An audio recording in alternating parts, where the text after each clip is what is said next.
ওকে, so আজকে আমরা আমাদের ফার্স্ট বেসিক্যালি ফর্মাল যে লেকচার সেটা আমরা শুরু করব। তো তার আগে আমি একটু স্ক্রিন শেয়ার দেই।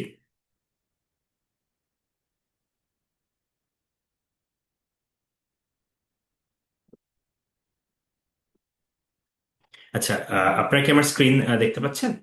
জি স্যার। আচ্ছা, সো আজকে আমরা যেই পেপার দিয়ে আলাপ শুরু করব, এই পেপারটা হচ্ছে আমাদের যে সাবজেক্টের নাম ইউজেবল প্রাইভেসি অ্যান্ড সিকিউরিটি। এইটার এটার বলা হয় এটা সেমিনাল সেমিনাল পেপার, মানে হচ্ছে সবার ফার্স্টে এই পেপারটা থেকে আসলে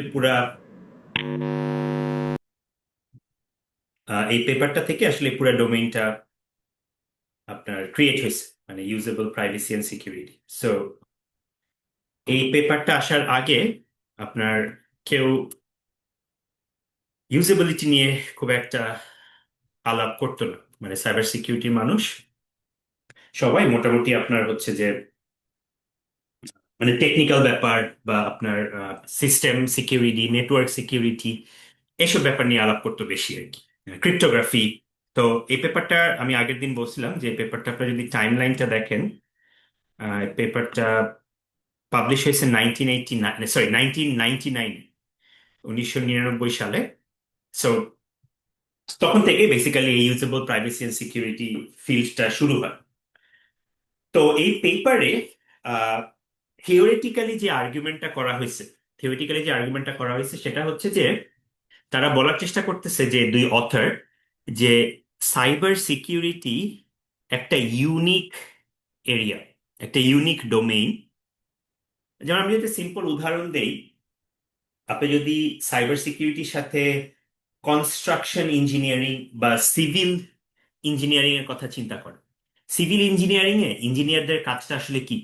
ইঞ্জিনিয়ারদের কাজ হচ্ছে রাস্তা বানানো, রাস্তা বানানোর পর একটা ধরেন ব্রিজ, কালভার্ট, এগুলো বানানো।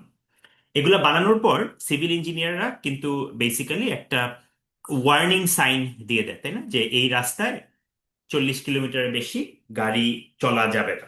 অথবা ব্রিজ কিংবা কালভার্ট হলে তারা বলে যে এই ব্রিজ কিংবা এই কালভার্টের উপর দিয়ে এত টনের বেশি ট্রাক যেতে পারবে না, তাই না? এইটা বলে দেওয়ার পরই সিভিল ইঞ্জিনিয়ারদের আর তেমন কোনো আসলে কাজ নাই। এরপরে মানে রাস্তায় স্পিড মেনটেন করা হচ্ছে কি হচ্ছে না, ব্রিজ বা কালভার্টের উপর দিয়ে গাড়ির ওয়েট লিমিট এটা এনশিওর করা হচ্ছে কি হচ্ছে না, এটা দেখার দায়িত্ব কিন্তু অন্য মানুষের, তাই না? তো উনারা প্রথম যে আর্গুটা করে, যে আর্গুমেন্টটা তারা ফ্রেম করে সেটা হচ্ছে যে এই লাইনটা খুবই ইম্পর্টেন্ট, যে ইউজেবল প্রাইভেসি এন্ড সিকিউরিটি বোঝার জন্য, security is usually a secondary goal. এটার অর্থটা কি? আপনি চিন্তা করেন আজকে সকালে ঘুম থেকে ওঠার পর থেকে এখন পর্যন্ত আপনারা এখানে যে কয়জন আছেন, আহ, যে 23 জন এখানে অলরেডি আছেন, আমরা সবাই কিন্তু কোনো না কোনো সিকিউরিটি রিলেটেড টাস্ক আমরা করছি। কিরকম? আমরা সবাই অ্যাটলিস্ট লগ ইন করছি, তাই না? সো লগ ইন করা মানে আমাদের আসলে পাসওয়ার্ড টাইপ করতে হয়েছে। So typing a password is a security task. কিন্তু আমরা কি কেউ আজকে সারাদিন এই মোটিভেশন নিয়ে দিন শুরু করছি যে আজকে আমি একটা পাসওয়ার্ড টাইপ করব? এটা তো আমাদের কারো মোটিভেশন ছিল না। আপনার পাসওয়ার্ড টাইপ করছি কি কারণে? ইদার কেউ ইমেল চেক করতে গেছেন, কেউ জুমে জুমে লগ ইন করতে গেছেন, অথবা কেউ যদি আপনার ফেসবুক বা অন্য কোনোখানে, ইউজুয়ালি ফেসবুকে হয়তো আপনার আলাদা পাসওয়ার্ড টাইপ করা লাগে না, কারণ আপনার অলরেডি লগ ইন করা থাকে। বাট আপনি যদি কোনো ব্যাংকে লগ ইন করে থাকেন, আজকে বেশ করে ধরেন ব্র্যাকের, সবাই হয়তো ব্র্যাক ব্যাংকে অ্যাকাউন্ট, যদি আস্থা অ্যাপ বা কোথাও লগ ইন করে থাকেন, আপনার কিন্তু ওই সিকিউরিটি টাস্কটা করতে হয়েছে, পাসওয়ার্ড টাইপ করতে হয়েছে। পাসওয়ার্ড টাইপটা একটা সিকিউরিটি টাস্ক। কিন্তু এখানে যে লাইনটা বলা হয়েছে security is a secondary goal, আপনি যখন পাসওয়ার্ডটা টাইপ করছেন আপনার প্রাইমারি গোলটা কি ছিল? আপনার প্রাইমারি গোলটা ছিল একটু পর আমার স্যারের লেকচার শুরু হবে, আমার লেকচার জয়েন করতে হবে, বা আমার আজকে একটা অমুক মানুষকে একটা ইমেল পাঠাইতে হবে, তাই না?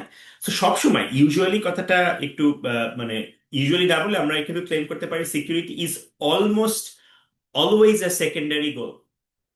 আমি আরেকটা উদাহরণ দিই। আপনারা যখন কোনো অনলাইনে কেনাকাটা করতে চান, অনলাইনে কেনাকাটা করতে গেলে আপনারা তো একটা পেজে যান। সো অনলাইনে কেনাকাটা করতে যাওয়ার সময় আপনারা যে ওয়েব ওয়েব পেজটাতে যান, এখানে অলওয়েজ চেক করা জরুরি যে ওই পেজটা যে টিএলএস এসএসএল আছে কিনা। টিএলএস এসএসএল যেটাকে আমরা বলি এইচটিটিপিএস প্রোটোকল। তো ওই যে চেক করা যে এই পেজটা আপনার এইচটিটিপিএস এ রান করতেছে কিনা, এই চেকটা আমরা কিভাবে করি আপনার আমার স্ক্রিনটা যদি খেয়াল করেন, আমরা দেখেন আমরা এখন ইউসি বার্কলি ওয়েবসাইটে এই যে কানেকশন ইজ সিকিউর, তাই না, এটাই আসলে এইচটিটিপিএস চেক করা। সো এটা কিন্তু একটা এক্সট্রা কাজ, এবং এই কাজটা কিন্তু একটা সিকিউরিটি কাজ। আমার এখন এটা কি প্রাইমারি গোল না সেকেন্ডারি গোল যে আমি এই জিনিসটা চেক করব? এটা অবশ্যই আমার সেকেন্ডারি গোল।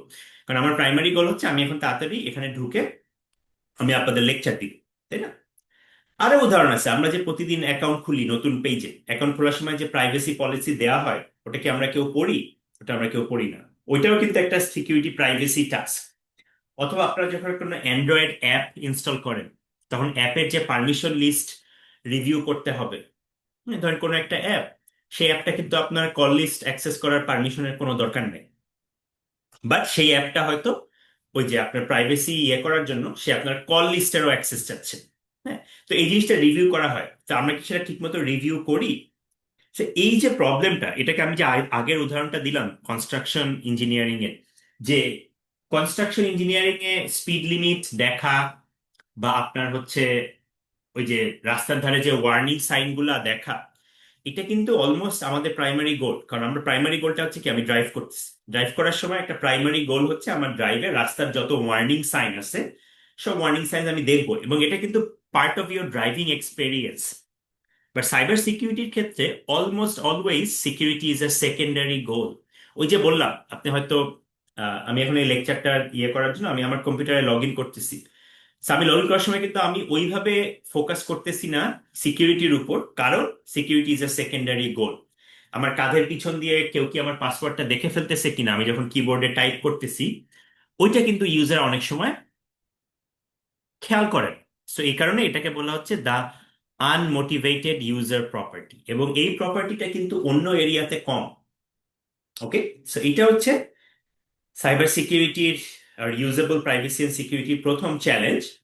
দ্বিতীয় চ্যালেঞ্জটা হচ্ছে যেটাকে আমরা বলি অ্যাবস্ট্রাকশন প্রপার্টি। অ্যাবস্ট্রাকশন প্রপার্টি মানে কি, এই যে সাইবার সিকিউরিটির কাকে আমি পারমিশন দিব, কাকে আমি পারমিশন দিব না, এগুলা কিন্তু একটা কনক্রিট ল এর উপর ভিত্তি করে, কনক্রিট একটা পলিসির উপর ভিত্তি করে আমি ইয়ে করি। আপনারা যারা আমার সাথে অন্য কোর্সটা করেন 726, আমরা এই যে বেল লাপাডুলা পড়লাম, আমরা বিবা মডেলগুলো যে পড়লাম, এই বেল লাপাডুলা বিবার পিছনে কিন্তু অনেক ধরনের এক্সপ্লেনেশন আছে, তাই না? Read property, right property, simple security condition, star security condition.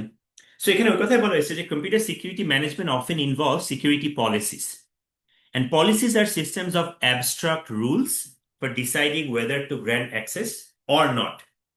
তো আমরা যারা সাইবার সিকিউরিটি এরিয়ার মানুষ, আমরা কিন্তু এটাকে we take it for granted. আমরা ধরে নিই যে এটা তো খুবই সিম্পল কনসেপ্ট, এটা না বোঝার কি আছে। হ্যাঁ, মানে পাবলিক কি প্রাইভেট কি এগুলো তো খুব সহজ জিনিস। হ্যাঁ, এগুলা আমরা সবাই বুঝি, নর্মাল একটা ইউজারও বুঝবে। কিন্তু এখানে কিন্তু আমরা একটা বড় বড় মিস্টেক করে ফেলি, কারণ নর্মাল ইউজারের কিন্তু ওই বেসিক নলেজ গুলাই নাই। যেটা আমি অনেককে বলছি, এই কোর্সটা অনেকে নিতে চাইছে, আমাকে বলছে স্যার আমার তো সিকিউরিটি কোনো নলেজ নাই, আমি কি এই কোর্সটা নিতে পারবো? আমি যাদেরকে অ্যাডভাইস দিচ্ছি আপনাদের কিছু বেসিক কনসেপ্ট আপনাদের গুগল করে নিতে হবে। এখন আপনি যদি গুগল করেন, আপনি কম্পিউটার সায়েন্সের মানুষ, আপনার জিনিসটা ধরতে একদমই সময় লাগবে।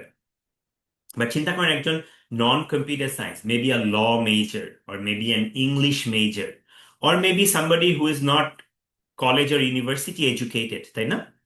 সো আমরা যখন একটা ইউজার ইন্টারফেস ডিজাইন করব, বেশিরভাগ ক্ষেত্রে আমরা যে ভুলটা করি, we take this laws and concepts and metaphors as granted, যেগুলো তো খুবই সিম্পল। আমি তো এটা ছোটবেলা থেকে পড়ে আসতেছি। আমি ধরে নিই যে অন্য এন্ড ইউজার, এন্ড ইউজার কথাটা কিন্তু খুবই important. What is an end user? And user মানে হচ্ছে, প্রোগ্রামারকে আমি এন্ড ইউজার বলতেছি না। এন্ড ইউজার হচ্ছে তারা যারা সিস্টেমটা অ্যাকচুয়ালি ইউজ করবে। ওকে, সো আমার এন্ড ইউজার কিন্তু একদম আমজনতা, এবং আমজনতা কুড বি ডিফারেন্ট ব্যাকগ্রাউন্ড, এমনকি তারা হয়তো ইউনিভার্সিটি এডুকেশন নাও থাকতে পারে, তাই না? সো ওইসব মানুষকে আমি এই সিকিউরিটির মেটাফোর, সিকিউরিটি রুল, সিকিউরিটির কনসেপ্ট গুলা কিভাবে আমি বুঝাবো, কনক্রিট ওয়েতে কিভাবে বুঝাবো, অ্যাবস্ট্রাক্ট জিনিসটাকে আমি কিভাবে কনক্রিট ওয়েতে বুঝাবো, এইটা কিন্তু একটা সেকেন্ড মেজর চ্যালেঞ্জ। এগে এই চ্যালেঞ্জটা কিন্তু ওই সিভিল ইঞ্জিনিয়ারিং এ নাই। রাস্তার মানুষকে খুব সহজে আমি যদি বলি 40 মিটার, 40 কিলোমিটার উপরে যাওয়া যাবে না, তারা কিন্তু ড্রাইভার খুব সহজেই বুঝবে যে 40 কিলোমিটার উপরে যাওয়া যাবে না বলতে কি বোঝানো হয়েছে, তাই না? কারণ তারা সবসময় রাস্তায় ড্রাইভ করে। সো এটা হচ্ছে সেকেন্ড মেজর চ্যালেঞ্জ, যেটাকে বলা হচ্ছে অ্যাবস্ট্রাকশন প্রপার্টি। আমি একটু একটু দ্রুত যাচ্ছি, যেহেতু আমরা অলরেডি 2টা উইক লুজ করছি। তো কারো কোনো প্রশ্ন বা কনফিউশন বা কোনো কমেন্ট সাজেশন থাকলে জাস্ট রেজ ইওর হ্যান্ড, তাহলে আইল টেক ইউর কোয়েশ্চেন। 3 নম্বরটা হচ্ছে আরেকটা খুবই মেজর চ্যালেঞ্জ, যেটাকে আমরা বলতেছি lack of feedback property. So what is lack of feedback property? আমি একটা সিম্পল উদাহরণ দিই। এই যে আমরা কম্পিউটার চালাইতে গিয়ে মাঝে মাঝে অনেক সিকিউরিটি মেসেজ দেখি যে আপনার ফায়ারওয়াল ঠিকমতো সিকিউরলি কনফিগার করা নাই, হ্যাঁ, আপনার কম্পিউটারে সিকিউরিটি প্যাচ আপডেট করা নেই, critical security update is required. অথবা আমি একটু আগে যে এক্সাম্পলটা দিলাম যে আমরা একটা পেজ ভিজিট করতে চাচ্ছি, সেই পেজটা এইচটিটিপিএস এ রান করে না। ওকে, সেই পেজটা আচ্ছা, বাই দ্য ওয়ে, যাদের জন্য এটা প্রথম সিকিউরিটি ক্লাস, এই যে আমি যে টার্মগুলো বলতেছি এইচটিটিপিএস বা এগুলো টার্ম, এগুলো খুবই সিম্পল টার্ম। হ্যাঁ, আমি অ্যাজিউম করে নিচ্ছি সবাই টার্মগুলো জানেন। হ্যাঁ, যারা জানেন না, just you did a 30 second Google to know like what I am talking about. So এই যে এইচটিটিপিএস পেজটাতে আমি যাওয়ার ট্রাই করতেছি, এখন যাইতে গেলে কোনো একটা ইউজার, যে ইউজারটা জানে না যে এইচটিটিপি আর এইচটিটিপিএস এর পার্থক্যটা কি। এস এখানে stands for secure. Basically HTTPS এ গেলে আপনার সব ডেটা এনক্রিপ্ট করা হয়। সো যে ইউজারটা জানে না, তাকে মডার্ন ব্রাউজার, আপনার ব্রাউজার যদি আপডেটেড থাকে, আপনার ব্রাউজার কিন্তু এখন কোনো রেগুলার এইচটিটিপি পেজে আপনাকে ভিজিট করতে দিবে না। হ্যাঁ, কারণ মডার্ন সব ওয়েবসাইটই এইচটিটিপিএস সার্টিফিকেট লাগবে তার। এইচটিটিপিএস সার্টিফিকেট করতে হলে আপনার কি করতে হবে? একটা সিএ বা সার্টিফিকেট অথরিটির কাছে আপনার যাইতে হবে। এবং এই সার্টিফিকেট অথরিটির নাম হয়তো আপনারা অনেকেই শুনছেন, ভেরাইজন যেমন একটা সার্টিফিকেট অথরিটি, ডিজি ট্রাস্ট, বাংলাদেশের লোকালও, মানে লোকাল মানে বলতেছি বাংলাদেশের দেশি কোম্পানিরও এরকম সার্টিফিকেট অথরিটি আছে। তাদের কাজ কি? তাদের কাজ হচ্ছে ওই যে আমরা যেমন ড্রাইভিং লাইসেন্স নেওয়ার সময় একটা ভেরিফিকেশন হয় না, ব্যাকগ্রাউন্ড, তাদের কাজও কোনো একটা ওয়েবসাইট সার্টিফিকেট নেওয়ার সময় তারা কিছু বেসিক চেক করে। সার্টিফিকেট নেওয়ার উদ্দেশ্যটা হচ্ছে আপনি যখন আসলেই কোনো ওয়েবসাইটে যাচ্ছেন, সেটা কি আসলেই ওই ওয়েবসাইট, নাকি অ্যাটাকার কোনো একটা তার নিজের সার্ভারে ওই সেম জিনিসটা রেপ্লিকেট করতেছে। যেমন ধরেন ব্র্যাক ব্যাংক, ব্র্যাক ব্যাংকে, মানে আমি যদি ব্র্যাক ব্যাংকে ঢুকি, মানে ব্র্যাক ব্যাংকে ঢুকলে আসলে কি হচ্ছে? এই যে আমি ব্র্যাক ব্যাংকে ঢুকতেছি, এই ব্র্যাক ব্যাংকের ঢুকলে যে হোম পেজটা এরকম, এটা কোনো গ্রাফিক ডিজাইনার বা বেসিক ওয়েব প্রোগ্রামারের এই পুরো পেজটা রেপ্লিকেট করা কিন্তু কোনো ব্যাপারই না, তাই না? তারা কিন্তু তাদের সার্ভারে এই পেজটা ক্রিয়েট করে আপনাকে ফুল করতে পারে যে আপনি আসলেই ব্র্যাক ব্যাংকে গেছেন। হ্যাঁ, এটা বোঝার উপায় হচ্ছে আপনি আসলে ব্র্যাক ব্যাংকে গেছেন কিনা, ওই যে সেম জিনিস একটু আগে আমি যেটা বলতেছি, যে সেটা চেক করা যে connection is secure. Connection secure কেন? কারণ সার্টিফিকেট ইজ ভ্যালিড। তো এই সার্টিফিকেটটা কিন্তু ব্র্যাক ব্যাংক নিছে ওই সার্টিফিকেট অথরিটির কাছ থেকে, এবং এখানে কিছু ইকোনমিক আর্গুমেন্ট আছে, ওই সার্টিফিকেটটা নেওয়ার জন্য কিন্তু তার টাকা দিতে হয়েছে, তাই না? সো এই যে আমরা পুরো সিস্টেমটা ডিজাইন করে দিলাম, তারপরে কিন্তু একটা ক্রিটিক্যাল ইউজার লুপ আছে এখানে। ক্রিটিক্যাল ইউজার লুপটা কি? ইউজার লুপটা হচ্ছে যে এই যে সার্টিফিকেটটা আসলে ভ্যালিড কিনা এটা চেক করা। তো এটা চেক করার জন্য ব্রাউজার কিন্তু আপনাকে হেল্প করতেছে। আপনি যদি এখন কোনো একটা নন এইচটিটিপিএস ওয়েবসাইটে যাইতে চান, আপনার ব্রাউজার কিন্তু আপনাকে আটকাবে। এখন কথা হচ্ছে যে ব্রাউজার আটকায় আপনাকে কাজ শেষ? ব্রাউজার কি এরকম ওয়ার্নিং দিবে যে this page is insecure, please be careful before you enter the site? Feedback কি আমার এতটুকুই দিবে, নাকি আমাকে ওই ওয়েবসাইটে ব্রাউজার যাইতেই দিবে না, একদম পুরোপুরি ব্লক করে দিবে? আপনাদের কি মনে হয়, যারা যারা একটু এইচটিটিপিএস বা সিকিউরিটি নিয়ে বেসিক আইডিয়া আছে, which one should be a better feedback? যে আমাকে বলতেছে যে না, এই ওয়েবসাইটটাতে গেলে তুমি ইনসিকিউর পজিশনে পড়বা, so we advice against visiting that website. এটুকু বলার পর ইউজার যদি বলে যে না, আই স্টিল ওয়ানা গো, ওই যে বললাম security is usually a secondary goal, আপনি হয়তো একটা কোনো ডেডলাইন আছে, আপনার একটা কোনো হারিতে আছেন, আমার কুইকলি কিছু একটা করতে হবে, তখন কিন্তু ইউজার ওই ইগনোরটাকে ওই ওয়ার্নিংটাকে ইগনোর করবে। এখন আপনি ব্রাউজার যখন ডিজাইন করবেন, আপনি কি এই মেসেজটা দিয়েই থেমে যাবেন, নাকি আপনি ওই ইউজারকে কমপ্লিটলি যাইতেই দিবেন না? মানে আপনার ফিডব্যাকের লেভেলটা কতটুকু হবে? I think someone try to give an answer, আমরা একটু দেখি। রাতুল সাহা বলছে যে আমি জাস্ট ওয়ার্নিং দিয়ে আমার কাজ শেষ করে দিই। Actually Ratul Saha, you are right, but ওয়ার্নিংটা আমাদের এমন ভাবে দিতে হবে যাতে যেটা আমরা বললাম, এন্ড ইউজার মানে আমজনতা, আমজনতা যাতে বিপদটা বুঝতে পারে। বিপদটা এখানে আসলে কি? বিপদটা হচ্ছে, আপনি যে কোনো একটা ওয়েবসাইট, সেটা এইচটিটিপিএস এ যদি রান নাও করে, আপনার সেটা ভিজিট করতে কোনো সমস্যা নাই, as long as you are not providing any sensitive or personal information. আমি একটা সিম্পল উদাহরণ দিই। ধরেন ইউএস এর কন্টেক্সটে উদাহরণটা, যে বেশিরভাগ চার্চের ওয়েবসাইট, হ্যাঁ, বেশিরভাগ চার্চের ওয়েবসাইটে কিন্তু এইচটিটিপিএস থাকে না। চার্চের ওয়েবসাইটে মানুষ কেন যায়? চার্চের ওয়েবসাইটে মানুষ ইদার যায় জ্ঞান অর্জন করতে, অথবা মানুষ যায় আমাদের যেমন 5 রাকাত নামাজ হয়, চার্চেরও সানডেতে একটা মাসের টাইম থাকে, যে আজকে প্রেয়ারটা কয়টার সময়, 10টার সময় নাকি বিকাল 5টার সময়। তার মানে ওই ওয়েবসাইটগুলো আমরা ভিজিট করি কি, এটাকে আমরা বলি ইনফরমেশনাল পারপাস। তো ইনফরমেশনাল পারপাসে আমি যদি কোনো ওয়েবসাইট ভিজিট করি, ওইটা এইচটিটিপি তে রান করলে আমার খুব একটা সমস্যা নাই। এইচটিটিপিএস আমার কখন দরকার? যখন আমি আমার ক্রেডিট কার্ড ইনফরমেশন ওয়েবসাইটটাকে দিচ্ছি, মানে একটা পারচেজিং পেজে যাচ্ছি, যখন আমি কোনো একটা পাসওয়ার্ড টাইপ করতেছি, ওই ইনফরমেশন গুলোর জন্য আমার এইচটিটিপিএস দরকার। তো এখন যদি কোনো একটা ওয়েবসাইটে আমার মতো যারা একটু জানে, তারা যদি একটা চার্চের ওয়েবসাইট ভিজিট করতে চায়, আর আমার ব্রাউজার যদি আমাকে কমপ্লিটলি ব্লক করে দেয় ওই ওয়েবসাইটে যাওয়ার, don't you think that it's a compromise of usability, তাই না? সো এই জিনিসটাকে তারা সুন্দরভাবে সামারাইজ করছে যে the correct security configuration is the one which does what the user really wants. আমি কি চাই এটা আমি ছাড়া কেউ জানি না। একই উদাহরণ আমি যদি অপারেটিং সিস্টেম হার্ডেনিং এর কথা বলি, আপনার মাইক্রোসফট উইন্ডোজটা এমনভাবে ডিজাইন করা হয়েছে যেন ডিফল্ট সিকিউরিটি সেটিং একটা বেসিক লেভেল পর্যন্ত আপনাকে কাভারেজ দেয়। এর চেয়ে বেশি যদি দেয়, ইউজার ফ্রাস্ট্রেটেড হয়ে যাবে। যেমন প্রতিটা জিনিস করার সময় আমি যদি একটা অপারেটিং সিস্টেম থেকে একটা সিকিউরিটি ওয়ার্নিং আপনাকে দেই, are you sure you want do this, user তো ফ্রাস্ট্রেটেড হয়ে যাবে। হ্যাঁ, যে প্রতিবার আমার কনফার্ম করতে হচ্ছে, তাই না? তার মানে হচ্ছে কারেক্ট লেভেল অফ ফিডব্যাক কি, এটা কিন্তু আমার পক্ষে বোঝাটা কঠিন। কারণ ওই যে বললাম, কিছু ইউজার আমার আপনার মতো এডুকেটেড, ওরা জানে এই ওয়ার্নিংটার মানে কি, বাট একটা নর্মাল ইউজার কি অতটা জানে? তাহলে আপনি যে ফিডব্যাকটা দিবেন, সেই ফিডব্যাকটা আপনি কতটুকু দিবেন? এই এইচটিটিপিএস এর উদাহরণটা যে আমি দিলাম, এখানে কারেক্ট ফিডব্যাক মেসেজ কি হইতে পারে এনিওয়ান? মানে কতটুকু দিলে আমার ওভারলি ইউজারকে আবার বদারও করা হবে না, আবার কতটুকু দিলে খুব কমও দেয়া হবে না? একটা ব্যালেন্স ওয়ার্নিং কি হইতে পারে? এনিওয়ান? যে একটা ইউজার নর্মাল একটা এইচটিটিপি পেজে যাচ্ছে, এইচটিটিপিএস না, আমি ব্রাউজারটা ডিজাইন করছি, সো আমি তাকে কতটুকু ওয়ার্নিং দিব? একটু ডিটেইলে লিখে, যেমন আপনি যেটা বলতেছিলেন স্যার, যে আমরা জানি যদি আমি একটা ইনফরমেশনের জন্য যেয়ে থাকি তাহলে হচ্ছে আমার এইচটিপি এর সমস্যা নাই। সো ওকে এই জিনিসটা একটু শর্টে ব্রিফলি বলে দিলে আর কি। এক্স্যাক্টলি, যে Himika, that's the perfect answer.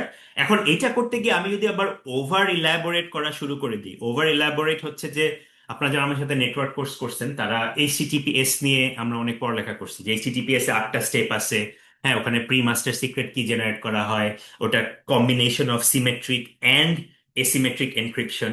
এটা কিন্তু অনেক ডিটেল আছে, ওই ডিটেলটা কিন্তু আপনার ইউজারকে জানানোর দরকার নাই। ইউজারকে জাস্ট ইনটুইটিভ এটুকু জানানোই দরকার, যে আপনি এই ওয়েবসাইটে যে ইনফরমেশন পাঠাবেন, সেই ইনফরমেশন কিন্তু বাই ডিফল্ট এনক্রিপ্টেড হবে না।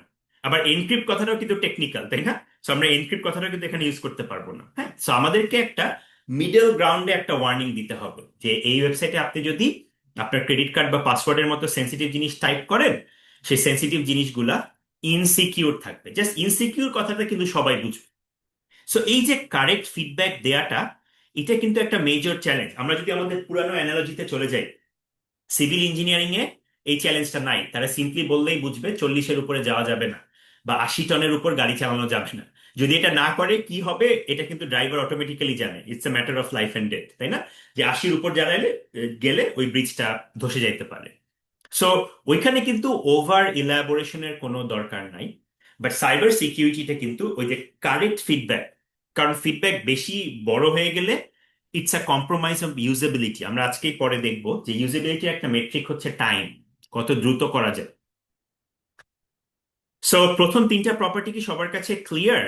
এই প্রপার্টি 1, 2 and 3 কেন, এবং এই প্রপার্টিগুলোর কনটেক্সটে কেন cyber security is more challenging than another discipline or another domain? কারো কোনো কুইক কোয়েশ্চেন, কমেন্ট আর সাজেশনস?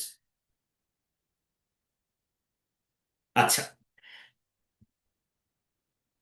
হ্যাঁ, Ratul Saha, one line warning. কিন্তু ওই যে ওয়ান লাইন ওয়ার্নিং এ একটু আমার বুঝাইতে হবে যে কেন ইনসিকিউর। কারণ ওই যে এগে ইউজার ইজ আনমোটিভেটেড, আমরা কিন্তু ঘুরে ফিরে এই একই কথায় আসতেছি, আনমোটিভেটেড। হ্যাঁ, ওই আনমোটিভেটেড ইউজারকে মোটিভেট করাই এই কোর্সের কাজ। এই কোর্সের মেইন চ্যালেঞ্জই হচ্ছে এই যে আনমোটিভেটেড ইউজার, তাকে আমি কিভাবে মোটিভেটেড করব। হ্যাঁ, এবং এই মোটিভেটেড করার আমার একমাত্র উপায় হচ্ছে আমার ভিজুয়াল ইউজার ইউজার ইন্টারফেস। এটা ছাড়া কিন্তু আমার আর কোনো উপায় নাই। এবং এখানে একটা ইম্পর্টেন্ট কথা আমি বলে দেই, আমি এই এরিয়া নিয়ে আমার পিএইচডি লাইফ থেকে রিসার্চ করতেছি। So I started working on this area 2011-12 সাল। সো প্রায় 13-14 বছরে আমি বহু স্টাডি করছি। And you will be surprised to know how much naive the end user could be. এবং এখানেও একটা পলিটিক্যাল ব্যাপার আছে। আমরা কিন্তু এন্ড ইউজারদের, দেখেন আমি ওয়ার্ডটা কিন্তু খুব কেয়ারফুলি ইউজ করছি। নাইভ কথাটার অর্থ কি? ইংলিশে আমরা যখন নাইভ বলি, নাইভ কথার অর্থ কি? নাইভ কথার অর্থ হচ্ছে ওই যে আপনার ছোটবেলায় এটা শিখছিলেন না যে চাইল্ড লাইক আর চাইল্ডিশ। চাইল্ড লাইক আর চাইল্ডিশের মধ্যে পার্থক্য কি? চাইল্ড লাইক কথাটা আমরা পজিটিভ সেন্সে বলি, যে বাচ্চা একটু একটু মানে বিরক্ত করতেছে, আমরা তখন বলি যে it's a child like tantrum, তাই না? যে বাচ্চারা চাইল্ড লাইক, মানে ওটা আমরা পজিটিভ সেন্সে বলতেছি। বাট চাইল্ডিশ কি? যে বাচ্চা যখন কোনো একটা নেগেটিভ কাজ করে, কেউ ধরে একটা মানে সে একটা ম্যাচিওর মানুষ, সে একটা অল্প বয়স্ক মানুষের মতো একটা বোকামি করলো, তখন আমরা বলি যে ডোন্ট বি চাইল্ডিশ, তাই না? সো নাইভ কথাটা কিন্তু অনেকটা পজিটিভ সেন্সে বলা হয়। নাইভের নেগেটিভ সেন্সটা কি জানেন কেউ? নেগেটিভ ওয়ার্ডিংটা সিম্পলি হচ্ছে স্টুপিড। ওকে, সো আমরা যেহেতু আমরা researcher, we have to be really empathetic. আমাদের এমপ্যাথেটিক হতে হবে, আমাদের ইনক্লুসিভ হতে হবে, এবং আমাদের সবসময় ইউজারের ভিউ পয়েন্ট থেকে চিন্তা করতে হবে। সো আমরা এটা ক্লেম করতে পারি না যে ইউজার্স আর স্টুপিড, যদিও বেসিক্যালি আসলে আমরা সেটাই বুঝাইতে চাচ্ছি। তা আমাদের একটু পলিটিক্যালি কারেক্ট টার্ম ইউজ করতে হয়, ইউজার্স আর নাইভ। হুম। এবং আমি আগের দিন যেটা বলছিলাম যে আমার প্রথম কাজ, পিএইচডি প্রজেক্টটা ছিল ওই যে আমি পাসওয়ার্ড সিমিলারিটি নিয়ে, এবং ওই কাজটা করতে গিয়ে আমি দেখছি যে প্রচুর user they just plain password share করে, সরি পাসওয়ার্ড রিইউজ করে। মানে হচ্ছে আপনার ওয়েবসাইট এ তে যে পাসওয়ার্ডটা ইউজ করতেছি, ওয়েবসাইট বি তেও ঠিক একই পাসওয়ার্ডটা ইউজ করছে। তো এটা কিন্তু খুবই ইনসিকিউর বিহেভিয়ার। বাট ইউজার এটা করবে, কারণ কি? User is naive. আমরা স্টুপিড বলবো না, আমরা বলবো ইউজার ইজ নাইভ। হ্যাঁ, নাইভ মানে হচ্ছে মানে হয়তো অবুঝ টাইপ। হ্যাঁ, সো অবুঝ ইউজারকে বোঝানোর জন্যই আমাদের এই পুরা কোর্সের যে কনসেপ্ট। ওকে, 4 নাম্বার ইয়েটা কিন্তু খুবই ইন্টারেস্টিং, বার্ন ডোর প্রপার্টি। বার্ন ডোর বলতে এখানে বোঝানো হয় যে একটা আস্তাবলের মতো যেখানে আমার ক্যাটেল থাকে। এখন এটা কিন্তু সিকিউরিটির একটা খুবই বড় চ্যালেঞ্জ। এবং এটার একটা রিয়েলিস্টিক উদাহরণ হচ্ছে যে আমি যে যখন ইন পার্সন লেকচার নেই, হ্যাঁ আপনাদের ইন পার্সন লেকচার নেই, আমি in person lecture, by the way, আমি আজকে একটা কুইক সার্ভে করব, আরেকটু পার্টিসিপেন্ট আসুক। এই ক্লাসটা আসলে আমরা 4টা থেকে 5:30 করব, নাকি আমরা ইফতারের পরে নিয়ে যাব? হ্যাঁ, সেটা নিয়ে আমি একটা কুইক সার্ভে করব। সেটা অনুযায়ী আগামী 3টা ক্লাস রোজার ভিতরে আমরা সেই অনুযায়ী করব।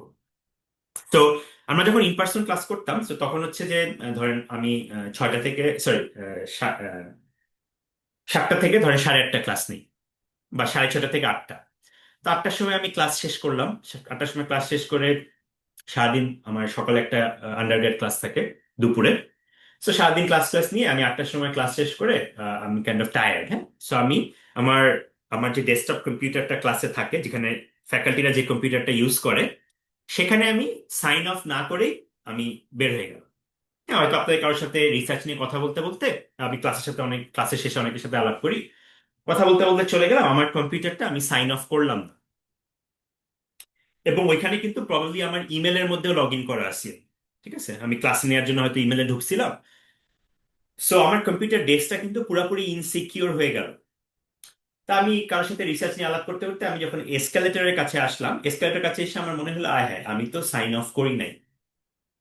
আমি আবার আমার রুমে ফিরে গেলাম। তো আপনারা জানেন যে ওখান থেকে এসকালেটরে যেয়ে আবার রুমে ফিরে আসা, it's just a window of 5 minutes, তাই না? 5 মিনিটের ব্যাপার। এবং আমি এসে দেখলাম যে আমার ডেস্কে কেউ নাই, আমার কম্পিউটারের সামনে কেউ নাই। আমি আমার স্ক্রিনটাতে ঢুকে আমি জাস্ট ইমেল থেকে লগ অফ করে আমি আমার পুরো অ্যাকাউন্ট থেকে আমি সাইন অফ করে ফেললাম। So I have already taken care of it, but have I, did I? I did not. প্রবলেমটা কি? এই যে 5 মিনিটের উইন্ডোটা পার হয়েছে, there is no way for me to conclusively know যে এই 5 মিনিটে কেউ হয়তো বাইরের করিডোর দিয়ে হাঁটতেছিল, সে হয়তো দেখছে ক্লাস এমটি, সবাই চলে গেছে, ফ্যাকাল্টির কম্পিউটারটা ওপেন, ফ্যাকাল্টির কম্পিউটারে ফ্যাকাল্টির ইমেলও ওপেন। হ্যাঁ, সে কোনো একটা ইমেল পাঠায় দিল, ইমেল পাঠায় দিয়ে ওই সেন্ড বক্স থেকে ইমেলটা ডিলিটও করে দিল। হ্যাঁ, এবং ওই ইমেলে হয়তো কাউকে কোনো একটা নেগেটিভ কথা বলে একটা পাঠায়, আউটবক্স থেকে মেসেজটা ডিলিট করে দিল। অলরেডি ড্যামেজ কিন্তু হয়ে গেছে, আমার ভেরিফাইড ইমেল থেকে কাউকে একটা মানে ইমেল পাঠানো হয়েছে নেগেটিভ কিছু বলে। আমি কিন্তু কিছু বুঝতেছি না, কারণ আমি এসে দেখতেছি আমার আউটবক্স থেকেও সেটা ইয়ে করে দেওয়া হয়েছে। এই যে প্রবলেমটা, তার মানে হচ্ছে কি, এটার অ্যানালজিটা কি, ওই ক্যাটেল পালায় গেলে আস্তাবলের দরজা বন্ধ করে কোনো লাভ নাই। এবং এটাকে যদি আমি একটু কর্পোরেট সেটিং এ চলে যাই, কর্পোরেট সেটিং এ আপনারা যারা আমার সাথে 725 করছেন, cyber security policy and risk management, সেখানে আমরা কর্পোরেট কনটেক্সটে সাইবার সিকিউরিটি নিয়ে আলাপ করি। এখন মনে করেন আপনি একটা সাইবার সিকিউরিটি ইঞ্জিনিয়ার, আপনি দেখলেন যে সিকিউরিটির পলিসি ভায়োলেট হয়েছে। গতকাল রাতে 10টা থেকে 10টা 35, এই 35 মিনিটটা সিস্টেমে একটা লুপ হলে চলে গেছিল, সেটা 35 মিনিট পর ফিক্স করা হয়েছে। মেবি ফায়ারওয়ালটা মিসকনফিগার করা হয়েছিল, বা আপনি হয়তো বুঝতে পারছেন এই 35 মিনিটে এক্সটার্নাল কেউ আমাদের নেটওয়ার্কে ঢুকছে। কিন্তু ঢুকার পর আর কোনো কিছু আপনি দেখতেছেন না, মানে কাস্টমার থেকে কোনো কমপ্লেন আসতেছে না। হুম। আহ, এখন কি আপনি কনক্লুসিভলি বলতে পারেন যে এই 35 মিনিটে কিছু হয় নাই? আমরা যখন কোন একটা অ্যাটাকার যখন কোন একটা সিস্টেমে পেনিট্রেট করে ঢোকার পর ডেটা যখন চুরি করে ফেলে, সেটাকে আমরা বলি ব্রিচ। ডেটা চুরি করার পরে সেটাকে আমরা বলি ব্রিচ। বাট সে যদি খালি সিস্টেমে ঢুকলো কিন্তু কোনো কিছু চুরি করতে পারলো না, সেটাকে আমরা ব্রিচ বলি না। মানে ব্রিচ হওয়ার জন্য জিনিসটা একটু সিরিয়াস হওয়ার যেন আমরা বলি না, security breach has taken place. তো সিকিউরিটি ব্রিচ মানে হচ্ছে কেউ একজন শুধু ঢুকেই নাই, ঢুকে সে অলরেডি আকামটা করে ফেলছে, মানে ইদার ফাইল চুরি করছে অথবা অন্য কিছু করছে। হুম। সো সো ইয়া, তো এই যে আমরা জিনিসটাকে বলছি, আচ্ছা আমি আমি সরি, একটু একটু আমাকে একটু সময় দিতে হবে, কারণ হচ্ছে যে আমাকে না দুইজন বলছিল যে ওই আপনার, যেহেতু অনলাইনে ক্লাস হয়, আপনার এই যে লিঙ্কটা দিতে আমি এবার ভুলে গেছি। একটু আমি মেসেজ করি।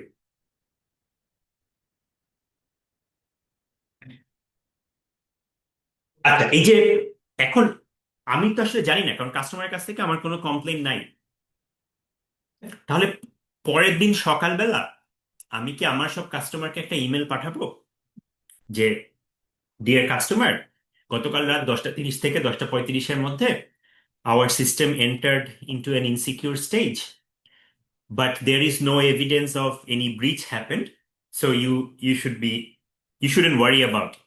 আমি কি ইমেলটা পাঠাবো? ইমেলটা পাঠানোর সুবিধা হচ্ছে আমি ট্রান্সপারেন্ট থাকলাম, ভবিষ্যতে কোনো ঝামেলা হলে আমি বলতে পারবো যে আমি অ্যাটলিস্ট আপনাদের জানাইছি। বাট অসুবিধাটা কি, আমি যদি এরকম রেগুলার ইমেল পাঠাইতে থাকি কাস্টমার তো প্যানিক করা শুরু করবে, তাই না? So we need to make an inform decision যে কতটুকু ড্যামেজ হয়েছে এবং হয় নাই, হ্যাঁ, এবং হইলে কি না হয়েছে। এই প্রবলেমটা কিন্তু এটাকেই বলা হচ্ছে বার্ন ডোর। যে আমি 35 মিনিট পর প্রবলেমটা সলভ করলাম, আমি ওই এসকালেটর থেকে 5 মিনিট পর এসে কম্পিউটার থেকে সাইন অফ করলাম, কিন্তু এই 5 মিনিটে কি ড্যামেজটা হয়েছে কি হয় নাই, এটা কনক্লুসিভলি বোঝা খুবই কঠিন। এটার জন্য আমার যেটা বুঝতে হয়, কোনো একটা সাইবার ক্রাইম হয়ে গেলে সেটা ট্রেস করাকে বলা হয় ডিজিটাল ফরেনজিক। আমরা তো ফিজিক্যাল ওয়ার্ল্ডে ফরেনসিক বলি, তাই না? ফিজিক্যাল ওয়ার্ল্ডে ফরেনসিক সবাই জানে, ওই যে আমরা টিভি সিনেমাতে দেখি, তাই না? টিভি শো বা মুভিতে ইয়েলো টেপ, ক্রাইম সিন বা crime zone, do not enter, তাই না? কারণ ওখানে কি হয়, ওখানে আমরা ধরে নিই যে অ্যাটাকার ফিজিক্যালি অ্যাটাকটা করছে, ক্রাইম করছে। অ্যাটাকার হয়তো ওখানে কোনো ডিএনএ স্যাম্পল রেখে গেছে, মেবি অ্যাটাকারের চুল ফেলাই গেছে। সেই চুলটা আমরা কালেক্ট করে ডিএনএ টেস্ট করব। এখন ওখানে যদি আমি অন্য কেউ ঢুকে যায়, তার ডিএনএ সাথে তো এখানে মিক্স হয়ে যাবে। সো সাইবার সিকিউরিটিতেও একই কাজ কিন্তু করা যায়। যে একটা অ্যাটাকার যদি অ্যাটাক করে, কোনো একটা নেটওয়ার্কে যদি ইনফিলট্রেট করে, তাহলে আমরা সেটাকে একটা প্রোটোকল আছে, যে প্রোটোকলটাকে বলা হয় ডিজিটাল ফরেনজিক। যে কোনো একটা সাইবার ক্রাইম হয়ে যাওয়ার পরে ট্রেস গুলা চেক করা। সো এই ডিজিটাল ফরেনসিক একটা কমপ্লিকেটেড টপিক। সো এই যে আমি করতেছি সবকিছু, এটা করার পরই শুধুমাত্র আমি কনক্লুসিভলি বলতে পারবো যে ড্যামেজ হয়েছে নাকি হয়নি। বাট এই জিনিসটা সামারি হচ্ছে যে, ওই যে ভুল হয়ে যাওয়ার পর ঠিক করা আসলে খুব একটা বেশি লাভ নাই, কারণ অলরেডি ব্রিচ যা হওয়ার হয়ে গেছে। তো এই 4 নম্বর জিনিসটাকে আমি বলি বার্ন ডোর প্রপার্টি। আর 5 নম্বর প্রপার্টিটা হচ্ছে এই ক্লাসের, এই কোর্সের সবচেয়ে ইম্পর্টেন্ট লেসন, সবচেয়ে important takeaway for this class. এই যে হাইলাইট করছি আমি যে মেসেজটা, যে লাইনটা, সবাই লাইনটা একটু পড়েন তো। It is well known that the security of a network computer is only as strong as its weakest component. আপনি আপনার বাসার, মানে বিদেশে যে বাসাগুলো হয় সবার আলাদা আলাদা বাসা থাকে, আপনি আপনার বাসার হাজার হাজার ডলার আপনি ইনভেস্ট করলেন, সিসিটিভি, বাসার সামনের গেট লক সব পাল্টাইলেন, হ্যাঁ। কিন্তু আপনার বাসার যে ব্যাক ডোর, মানে বাসার যে পিছনের যে ইয়ার্ড, সেই ইয়ার্ডে আপনি খুব একটা ইনভেস্ট করলেন না। আপনি ধরলেন অ্যাটাকার আসছে তো মেইন দরজা দিয়ে আসে, কিন্তু অ্যাটাকার কিন্তু সবসময় পিছনের দরজা দিয়ে আসে, তাই না? তার মানে আপনার 100টা জায়গার দিকে ফোকাস করতে হলে অ্যাটাকার কিন্তু জাস্ট ফোকাস করবে একটা জায়গায়। জাস্ট উইকনেসটা কই, আমার উইকনেসটা কই, মানে আমার না, মানে আমি যাকে অ্যাটাক করছি তার উইকনেসটা কই। সেই জিনিসটাকে আমি বলতেছি উইকেস্ট লিঙ্ক। এবং সাইবার সিকিউরিটির ক্ষেত্রে কোনটা স্ট্রং লিঙ্ক আর কোনটা উইক লিঙ্ক জানেন? সাইবার সিকিউরিটির ক্ষেত্রে স্ট্রং লিঙ্ক হচ্ছে টেকনোলজি।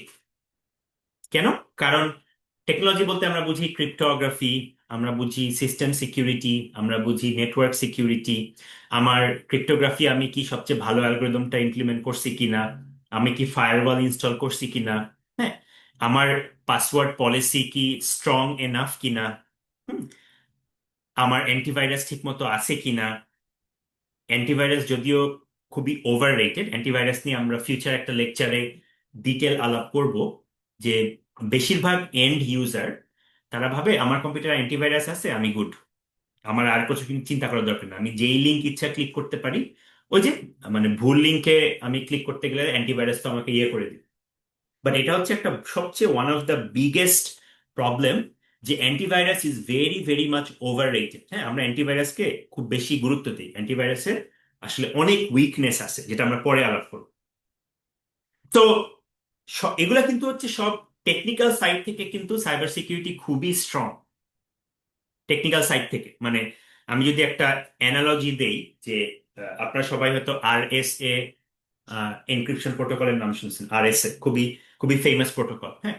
আমরা যদি মানে আপনার ইয়ে করি, RSA এর প্রাইভেট কিকে আমরা যদি ব্রুট ফোর্স করতে চাই, হুম, আমাদের একটা অ্যাটাকারের অ্যাভারেজ প্রসেসিং পাওয়ার দিয়ে কয়েকশো বছর লাগবে। হুম, তার মানে টেকনিক্যালি টেকনিক্যালি জিনিসটা করা খুব কঠিন। বা টেকনিক্যালি আপনার পাসওয়ার্ড ব্রুট ফোর্স করা অনেক কঠিন। হ্যাঁ, আমরা হ্যাশ করি পাসওয়ার্ড। তো technology is not the weakness, technology is the strength.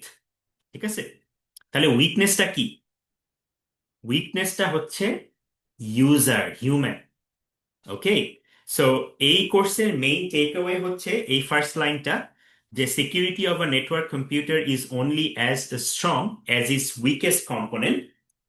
And do you know what is the weakest component? Weakest component হচ্ছে হিউম্যান বা ইউজার। অ্যাটাকার কিন্তু ব্রুট ফোর্স করবে না, অ্যাটাকার আপনাকে সোশ্যাল ইঞ্জিনিয়ারিং করবে। অ্যাটাকার আপনাকে সোশ্যাল ইঞ্জিনিয়ারিং করবে। কিভাবে করবে? আপনাকে একটা ইমেল পাঠাবে, সেই ইমেলের মধ্যে একটা লিংক দিয়ে দিবে, এবং আপনি ভাবতেছেন যে ওই লিঙ্কটা ক্লিক করলে আপনি হয়তো একটা ইম্পর্টেন্ট ডকুমেন্ট পড়বেন। বেসিক্যালি ওই লিঙ্কটা ক্লিক করলে আপনার কম্পিউটারে একটা, আমরা যেটাকে বলি ড্রাইভ বাই ডাউনলোড, আপনি ডাউনলোড করতেছেন, আপনি ভাবতেছেন আপনি একটা কোনো ইনোসেন্ট ফাইল ডাউনলোড করতেছেন, বাট আপনি basically you are downloading something malicious. ওই ডাউনলোডের মাধ্যমে আপনার কম্পিউটারে একটা ম্যালওয়্যার ইনস্টল হয়ে যাবে, এবং ওই ম্যালওয়্যারটা could be use to track your keystroke, could be use to capture your screen. আপনারা সবাই বাংলাদেশ ব্যাংক হাইস্টের কথা শুনছেন। বাংলাদেশ ব্যাংক হাইস্ট 2017 সালে, তাই না? বাংলাদেশ ব্যাংকে একটা অনলাইন হ্যাকিং হয়েছিল, এবং ওখানে কিন্তু এই ধরনের স্পাইওয়্যার ম্যালওয়্যার ইউজ করা হয়েছিল। স্পাইওয়্যার ম্যালওয়্যার মানে হচ্ছে কোনো এক এমপ্লয়ির কম্পিউটারে একটা ইমেলের মাধ্যমে এমপ্লয়িকে সোশ্যাল ইঞ্জিনিয়ারিং করে তার কম্পিউটারে স্পাইওয়্যার ইনস্টল করা। যেটা করা হয়েছিল যে ওই spyware was capable of capturing everything that employee does, including typing their passwords and everything. So ওই স্পাইওয়্যারের মাধ্যমে ওই ইউজারের লগ ইন ক্রিডেন্সিয়াল চুরি করা হয়েছিল।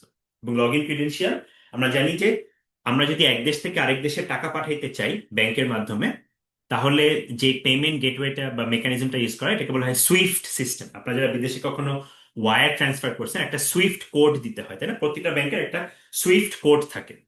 তো সুইফট কোডটা সুইফট প্রোটোকল ইউজ করা হয় বা সুইফট টেকনোলজি। এই Swift technology itself is very secure, ওটাকে ব্রেক করা অনেক কঠিন। কিন্তু বাংলাদেশ ব্যাংক যারা হাইস্ট করলো, তারা ব্রেক করলো কিভাবে? তারা ইউজারকে সোশ্যালি ম্যানিপুলেট করলো। তো এই পেপারটা বের হওয়ার আগ পর্যন্ত, 1999 সালের আগ পর্যন্ত, পুরা সাইবার সিকিউরিটি কমিউনিটি তারা এই ইউজার পার্টটাকে পুরোপুরি ইগনোর করতো।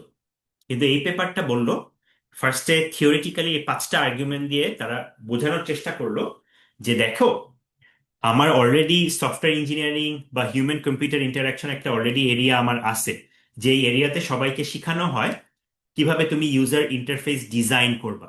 আপনারা যদি কোনো হিউম্যান কম্পিউটার ইন্টারাকশন ক্লাস করে থাকেন, সে ক্লাসে এগুলা জিনিসই শেখানো হয়, যে কিভাবে মাইক্রোসফট অফিসের আইকনগুলো আমি ডিজাইন করব। হ্যাঁ, এই জিনিসগুলো কিন্তু ওখানে শেখানো হয়। কিন্তু HCI is not capable of addressing the unique 5 requirements. যে 5টা রিকোয়ারমেন্ট আমি গত আধা ঘন্টা ধরে আলাপ করলাম, এই 5টা রিকোয়ারমেন্ট কিন্তু সাইবার সিকিউরিটির পার্সপেক্টিভে ইউনিক। নর্মাল এইচসিআই কিন্তু এই জিনিসটা আমার ডিল করতেছে না। সো গত ক্লাসে আমি একটা জিনিস দেখাইছিলাম, তাই না, যে আমি যদি এইচসিআই কে একটা সার্কেল চিন্তা করি আর সাইবার সিকিউরিটিকে আরেকটা সার্কেল চিন্তা করি, ওই দুই সার্কেলের যে ওভারল্যাপ, আমরা যদি এটা ভিন ডায়াগ্রামের কথা চিন্তা করি, ওই দুই সার্কেলের যে ওভারল্যাপ, সেটাকে আমি বলতেছি ইউজেবল প্রাইভেসি এন্ড সিকিউরিটি, তাই না?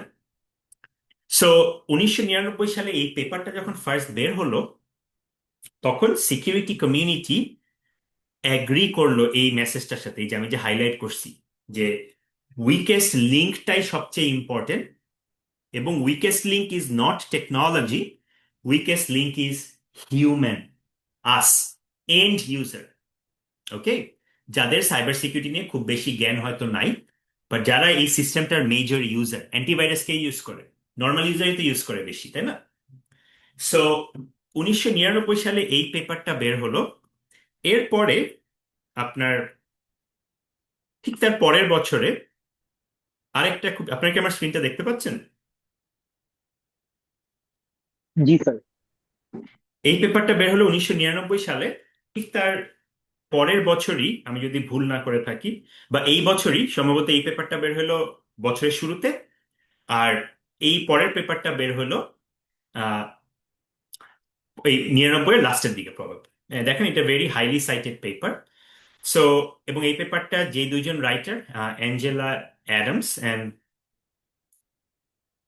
মার্টিনা এঞ্জেল স্যাস, আমি যদি নাম ভুল না করে থাকি, yeah, sorry, Anne Adams and Martina Angela Sasse, এরা দুইজন হচ্ছে usable privacy and security two of the pioneers. আমরা একটু পরে কনফারেন্স নিয়ে কথা বলবো, সাইবার সিকিউরিটির ওয়ান অফ দ্য, বা usable privacy and security one of the major কনফারেন্সকে বলা হয় সুপস। আমি একটু দেখাই আপনাদের, SOUPS 2026, so symposium on usable privacy and security, মেটাফোরটা SOUPS, তারা মজা করে সুপস দেখায়। এবং এটা হচ্ছে এই কোর্সের সবচেয়ে বড় ভেন্যু। ওই যে আমরা যে সবসময় ওই জার্নাল ভার্সেস কনফারেন্স আমরা ডিবেট করি, তাই না? সো আপনারা যারা এই এরিয়া নিয়ে আমরা যারা কাজ করি, আপনি যদি এসে আমাকে বলেন যে স্যার আমার একটা সুপসের পেপার আছে, হ্যাঁ, তাহলে আমি আপনাকে যতটুকু ভ্যালু দিব, আপনার ধরেন Q1 জার্নাল বা বড় একটা ট্রানজ্যাকশনে আপনার পেপার আছে, আমি usable privacy and security perspective থেকে, হ্যাঁ দ্যাটস এ গুড থিং, আপনি Q1 জার্নাল করছেন করছেন, বাট এইখানে আপনার পেপার থাকলে আমি আপনাকে কিন্তু অনেক বেশি দাম দিব, মানে যারা আমি ইউজেবল প্রাইভেসি এন্ড সিকিউরিটির কোর মানুষ আমরা যারা। সো আপনি দেখেন এটা কিন্তু মোস্ট প্রবাবলি কত কত সাল থেকে শুরু হয়েছে, 2005 সাল থেকে, তাই না? 2005 সাল থেকে সুপ শুরু হয়েছে। তার মানে আপনার এটা মিলান যে 1999-এ আমরা প্রথম সেমিনাল পেপারটা আসলো, যেটা আমরা এখন দেখতেছি। বাই দ্য ওয়ে, আমরা যে পেপারটা দেখছি ওটার নামটা কিন্তু খুব ইন্টারেস্টিং, তাই না? Why Johnny can't encrypt. Why Johnny can't encrypt, Johnny কি? আপনার আমেরিকাতে যখন প্রথম আপনার পড়ালেখা নিয়ে রিসার্চ হইতো, তখন মানুষ বোঝার চেষ্টা করতো বাচ্চারা কেন পড়তে পারতেছে না, অনেক বাচ্চা কেন পড়া শিখতে তার দেরি হচ্ছে, অনেক বাচ্চার কেন লেখা শিখতে দেরি হচ্ছে। সো এই কারণে আহ, প্রথম দিকে যে পেপারগুলো আসতো নন সিকিউরিটি কনটেক্সটে, মানে ধরেন এডুকেশনের পেপারগুলোর নাম ছিল why Johnny can't read or why Johnny can't write. তো তারা যখন প্রথম পেপারটা বের করলো, তারা বললো ঠিক আছে আমরা এই জনি কথাটা ইউজ করি, Johnny just an average person, হ্যাঁ। সো ওই আপনার why Johnny can't encrypt. So 99 সালের অগাস্টে এই পেপারটা আসলো। তারপরে 99 সালে সেম টাইমে এই দুইজন খুবই ইনফ্লুয়েন্সিয়াল মানুষ এই পেপারটা লিখলো, এবং এই পেপারের কোর আর্গুমেন্ট একই, যে users are not the enemy, users are simply naive people. আমাদের এই নাইভ পিপলকে সিকিউরিটি কনসার্ন করাটা আমাদের দায়িত্ব, আমরা বলটা ইউজারের কোর্টে ছেড়ে দিতে পারি না, আমাদেরই দায়িত্ব ইউজারকে এডুকেট করা। সো 1999 সালে যখন এই দুইটা পেপার বের হলো, পুরো cyber security community they came together and acknowledged এই 5 নম্বর যে পয়েন্টটা, যে উইকেস্ট লিঙ্ক ইজ হিউম্যান। এবং তারপরে এই এরিয়াটা আসলো, এবং এই এরিয়া আসার পর 2005 সালে তারা ডিসাইড করলো যে we need a separate conference, normal security কনফারেন্সের চাইতে we need a separate conference. So আমরা এটা শুরু করি, এবং এই কনফারেন্স 2005 থেকে শুরু হয়ে 26 মানে 20-21 বছর ধরে হচ্ছে। এটা এটা অল্টারনেট করে, 1 বছর আপনার আমেরিকাতে হয়, আর 1 বছর আপনার আমেরিকার বাইরে হয়। যেমন আপনার, আমি একটু চেক করি, গত বছর মোস্ট প্রবলি ইউএসএ তে হয়েছে।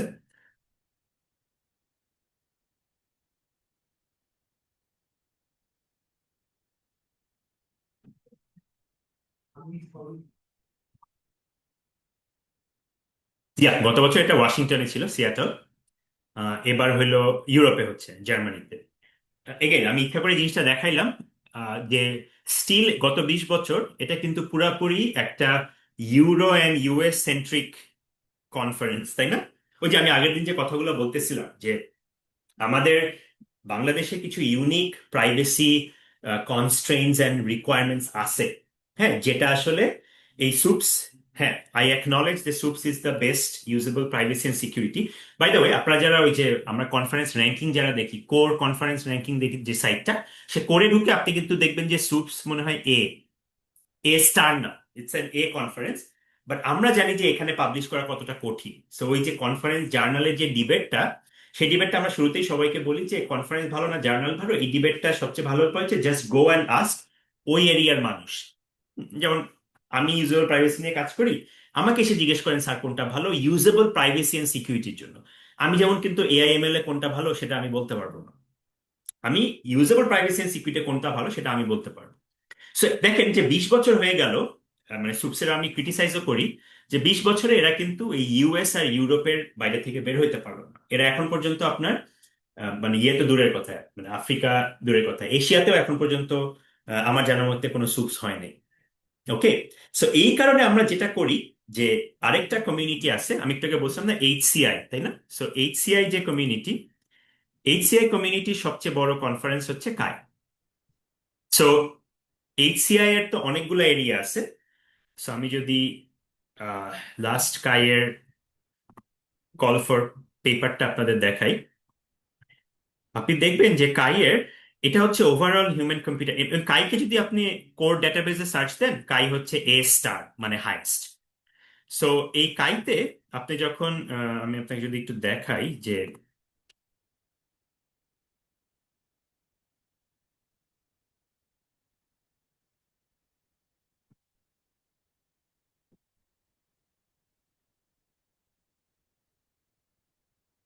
এই কাইতে আপনার হিউম্যান কম্পিউটার ইন্টারাকশনের স্কোপটা এত বড় যে কাইয়ের আপনার 1 2 3 4 5 6 7 8 9 10 11 12 13 14 15 সাব ক্যাটাগরি আছে, এবং এই 16টা সাব ক্যাটাগরির একটা হচ্ছে প্রাইভেসি এন্ড সিকিউরিটি।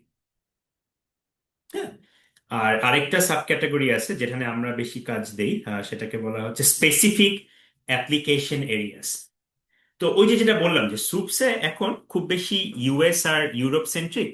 একটা সুপসের পুরো প্রসিডিংস দেখলে আপনি দেখবেন যে 1 বছরে 20টা পেপার অ্যাকসেপ্ট হয়েছে, তার একটা বা দুইটা পেপার হয়তো আপনার গ্লোবাল সাউথ। গ্লোবাল সাউথ মানে কি?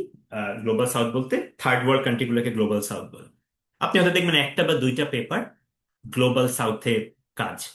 তো এই কারণে আমরা অনেক সময় সুপসে না দিয়ে আমরা কাইতে কেন দিই, কারণ কাই ইজ আ বিগার কনফারেন্স, যেটা বললাম এ স্টার, এবং কাই এইচসিআই কমিউনিটি আবার গ্লোবাল সাউথের ব্যাপারে অনেক বেশি আপনার ওপেন।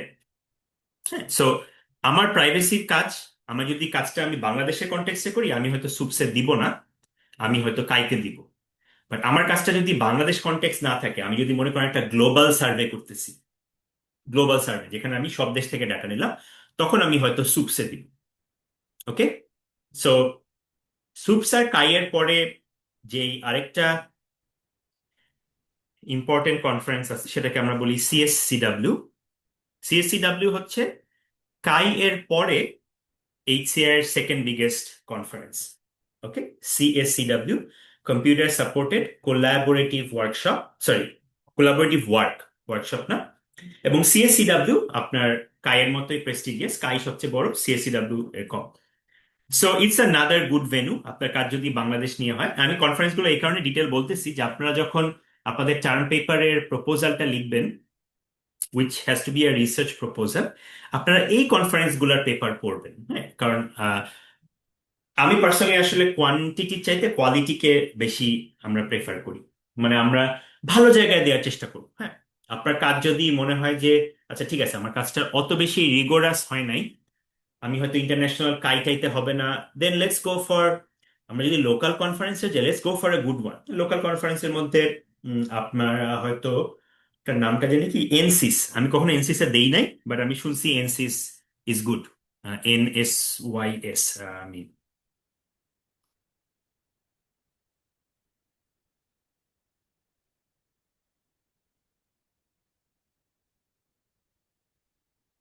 এনসিস লাইক লোকাল কনফারেন্স গুলোর মধ্যে প্রবাবলি একটু বেটার, যে আপনার এটা বুয়েটে হোস্ট হয়, এবং প্রোগ্রাম কমিটি আমি দেখছিলাম ইটস কোয়াইট গুড। মানে প্রোগ্রাম কমিটি মানে যারা রিভিউয়ার হয় তারা কোয়াইট গুড। এবং এই এনসিস এর হয়তো আপনার ইউজুয়ালি ট্রেডিশনালি ডিসেম্বরে হয়। সো আপনারা যারা ওই যে টার্ম পেপারটা করবেন, যাদের মনে হয় ঠিক আছে আমার হয়তো কাজটার অত রিগোর হয় না, এবং এনসিস আগে ইউজেবল প্রাইভেসির কাজ নিত না, বাট আমি শুনছি যে রিসেন্টলি ওরা খুব সম্ভবত প্রাইভেসি কাজ নেয়, আমি ঠিক শিওর না। সরি, 2025-এ যেটা হয়েছে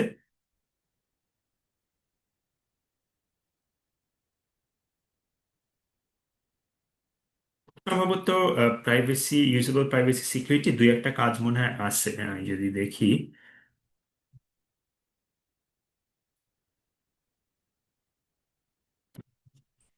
25-এ না, 24-এ কি ছিল? আমি জাস্ট কল ফর পেপারটা দেখি তাহলেই হবে।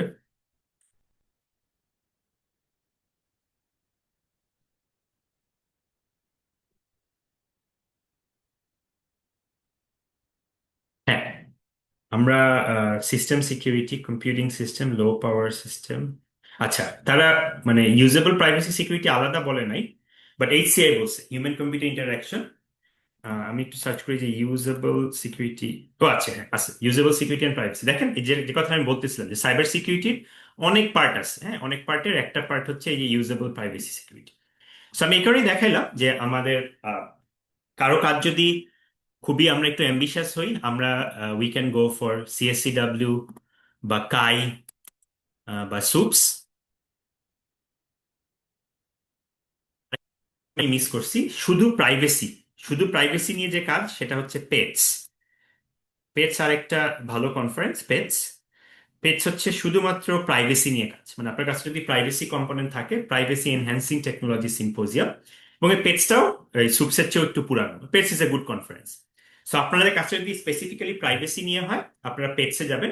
এবং এখানে প্রাইভেসি নিয়ে টেকনিক্যাল কাজও হয়, আবার ইউজেবিলিটির কাজও হয়। সো আপনারা খালি ইউজেবিলিটির পেপারগুলো পড়বেন, টেকনিক্যাল পেপারগুলো অত পড়ার দরকার নেই, কারণ আমাদের কোর্সের নামই তো হচ্ছে usable privacy and security. So এইগুলা ভেন্যুর বাইরে কারো মনে হয় কেউ যদি খুবই ভালো কাজ করে ফেলছে, মানে আমরা আউট অফ দ্য বক্স, মানে A স্টারেরও উপরে, তাহলে আমরা যে ভেন্যুগুলো টার্গেট করতে পারি সেটা হচ্ছে big 4 cyber security conference. Big 4 cyber security কনফারেন্সে ইউজেবিলিটির কাজ ঢুকানো খুব কঠিন।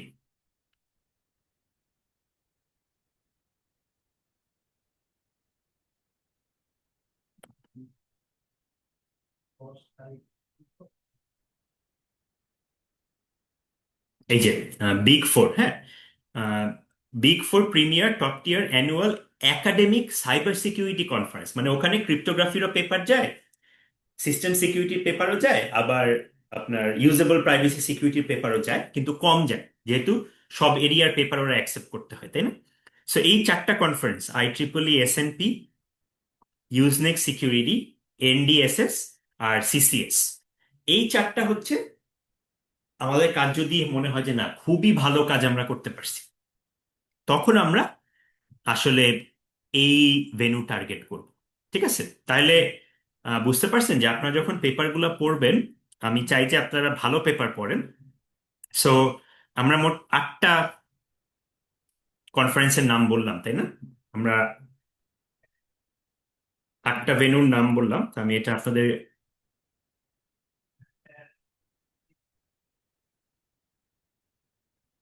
এই যে আমি এখন যে কাজটা করতেছি, এই কাজটা কিন্তু একটা সিকিউরিটি কাজ, তাই না? আমি পাসওয়ার্ড টাইপ করতেছি, তাই না?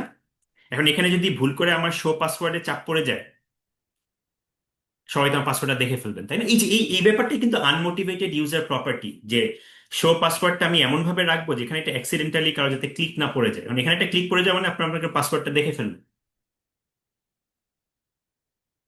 আবার এই শো পাসওয়ার্ডটা দেখানো হচ্ছে কেন? এটা ইউজেবিলিটি ফিচার, তাই না? কারণ অনেকে টাইপও করলে তারা যাতে ভুলটা ধরতে পারে।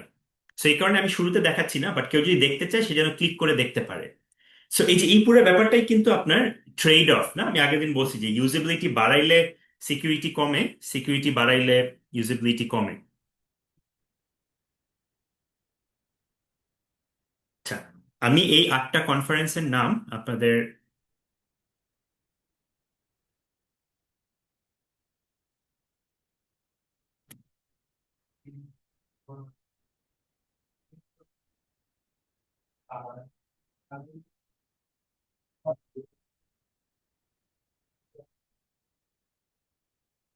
সুপস, কাই, CSCW, হেটস, CCS, NDSS, IEEE SNP,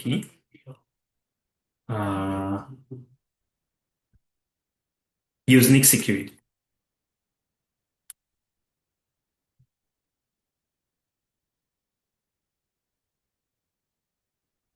so এই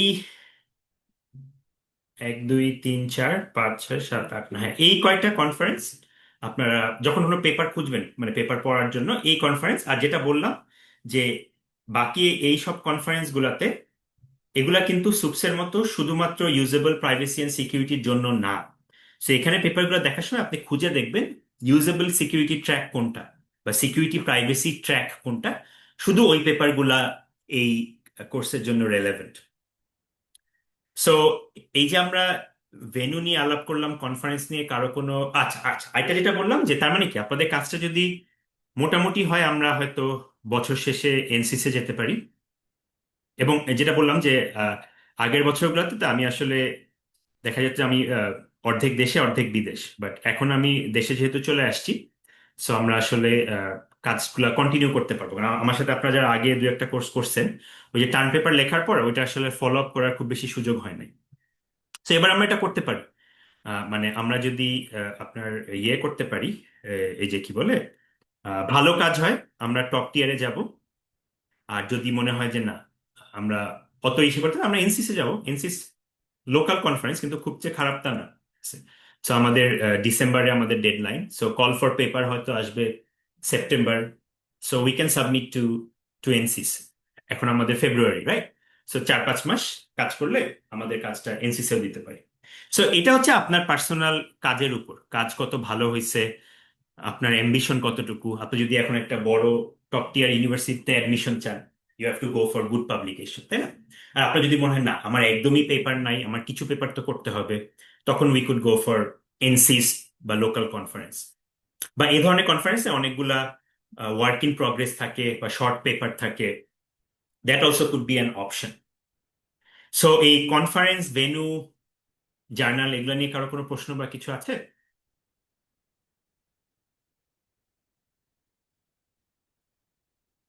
আচ্ছা, না থাকলে আমরা আবার ব্যাক করি।